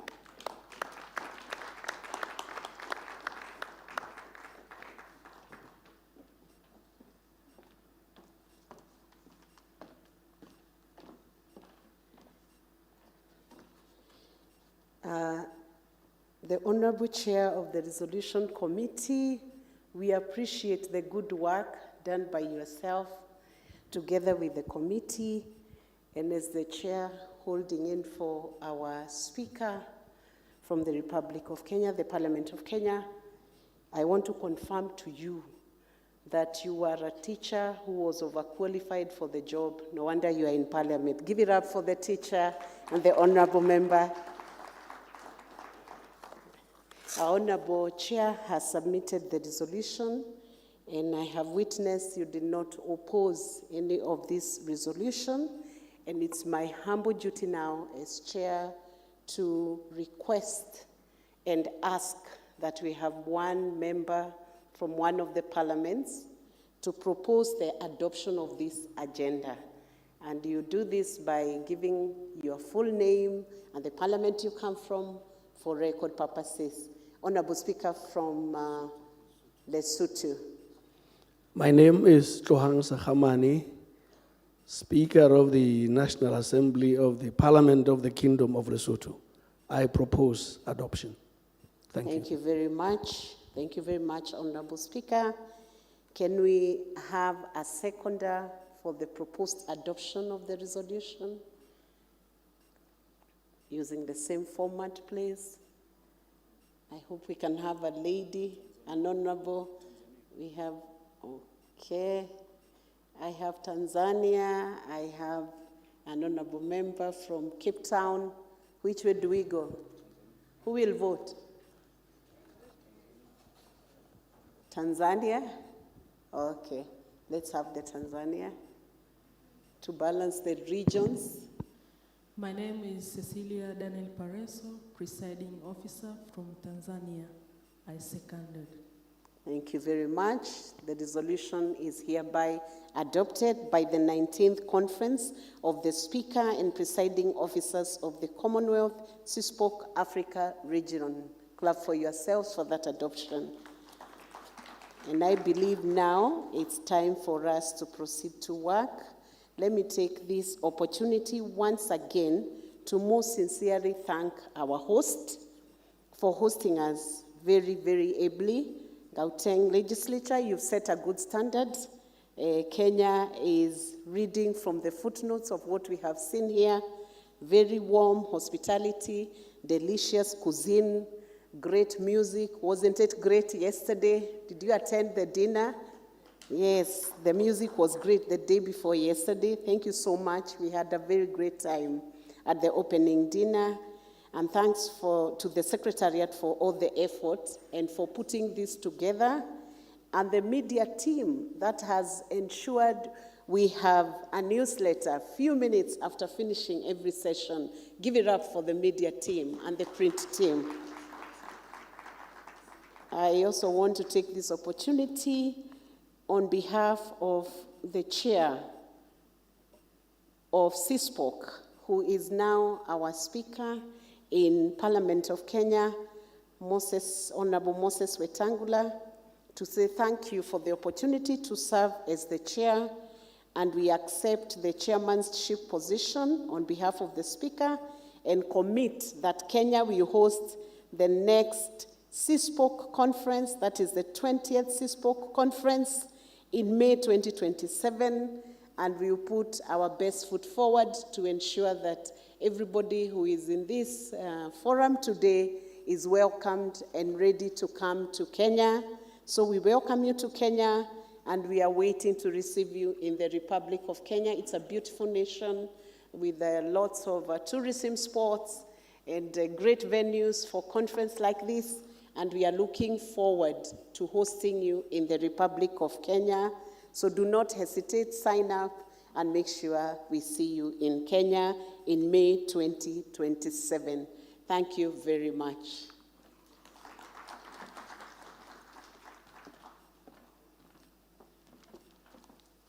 Thank you very much, Vice Chair of CSPOC Africa Region, distinguished delegates. Before I officially invite the Speaker of Gauteng Provincial Legislature for closing remarks, I wish to make two important announcements. The first one, I am informed that the indemnity forms, the forms that are related to the excursions that delegates will undertake tomorrow, are being distributed. You are kindly requested to fill in the forms and return them forthwith. They are not lengthy, I'm told, so that is very imperative to fill in those forms. In case you need additional information, the one who will deliver the form to you can always shed more light on that, but they are critical as far as the excursions tomorrow are concerned. And the second announcement is that excursions, buses or transport, rather buses, will depart at 8 in the morning at the Met Court, which is in the vicinities of this hall here. For those who took part at the excursion for the wreath laying, that was for mostly speakers and heads of delegations, the venue is pretty the same. So you will have to get ready by 8 so that you are comfortably taken to the a point of excursion of your choice, because you were given 4 places or 4 choices to select one out of the 4. Having said that, it is now my gracious pleasure to invite Honorable Morakane Mosupia, Speaker of Gauteng Provincial Legislature, to deliver her closing remarks. Honorable Speaker, you have the floor. Thank you very much, Honorable Secretary. Thank you very much, Honorable Secretary. Honorable Vice Chairperson of the CSPOC, honorable members of the Standing Committee, distinguished speakers, and all presiding officers, speakers of the provincial legislatures, and all observers in this conference, senior officials and all support staff, members of the media, ladies and gentlemen, good afternoon. Thank you once again for the opportunity to deliver some closing remarks on this great occasion that was characterized by a good spirit of cooperation and fruitful deliberations that have really responded to meaning of the thematic objectives of this conference, premised on, and I'm going to quote, proactive parliaments and sustainable development, an imperative for political stability in Africa, close quote. Equally, we are of the considered view that this conference has met the intended objectives enshrined in the rules of the Conference of the Speakers and Presiding Officers of the Commonwealth, which call for the maintenance, the fostering, and encouragement of impartiality and fairness of speakers and presiding officers of parliaments. The conference also was an anchor in the promotion of knowledge and understanding of parliamentary democracy in various forms and the development of parliamentary institutions. Through the motions presented and deliberated upon in this conference, with resolutions adopted, we are confident that these will make an impeccable contribution in continuously improving the mandate of Parliament on lawmaking, on oversight, and on public participation. Through interfacing with the executive arm of the state, our governments should ensure that the resolutions taken must be integrated in the programs intended to improve governance and service delivery on programs destined to respond to the needs of our people in different constituencies of our societies. It is no doubt that this conference also provided a platform for the legislatures to share best practices, pursue continental interests, and collaborate in the development of the people of Africa. So as we transition to the 69th Commonwealth Parliamentary Conference to be held in Cape Town, this occasion has served as a preparatory stage of interfacing on critical developments of interest or to be deliberated and decided by Africa regions delegates.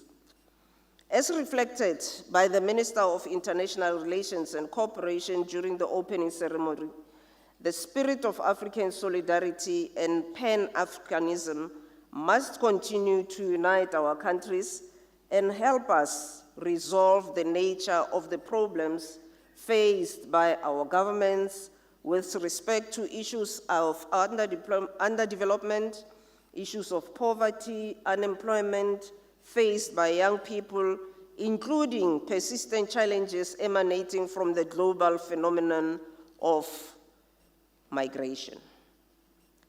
So, as a beneficiary of many acts of selfless solidarity in the past, South Africa believes strongly that what it wishes for its people should be what it wishes for the citizens of the world, but of Africa in particular.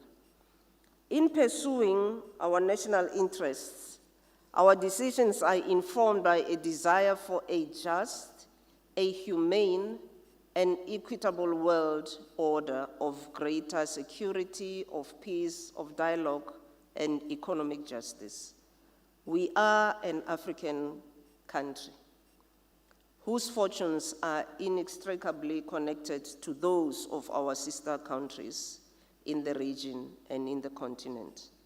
Our foreign policy engagements are therefore anchored on the African agenda. So as we draw towards the conclusion of these proceedings, we wish to recognize the contribution of everyone in ensuring that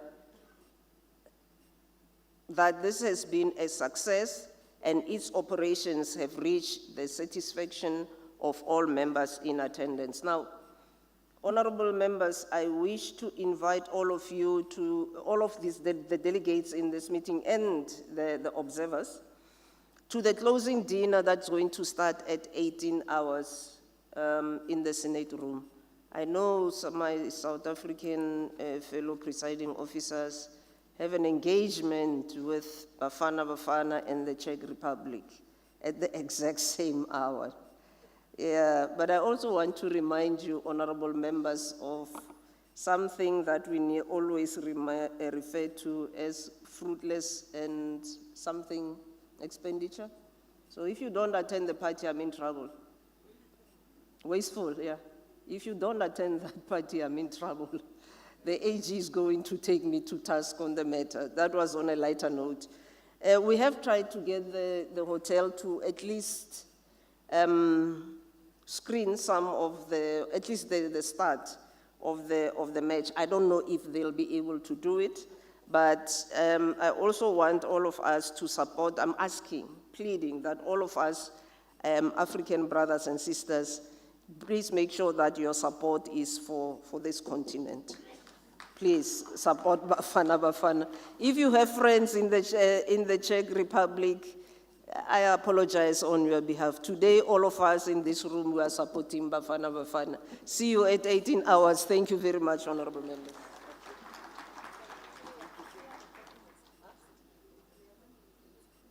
No, I'm going to declare it at dinner. Oh, okay. Do I declare it closed now or after the dinner? No, now, okay. The secretary says and the chairperson says something else. So let me declare the conference then formally closed, but the dinner is still part of the conference. Ne? Yeah, but the conference, at least the formal proceedings are closed. Thank you very much, honorable members.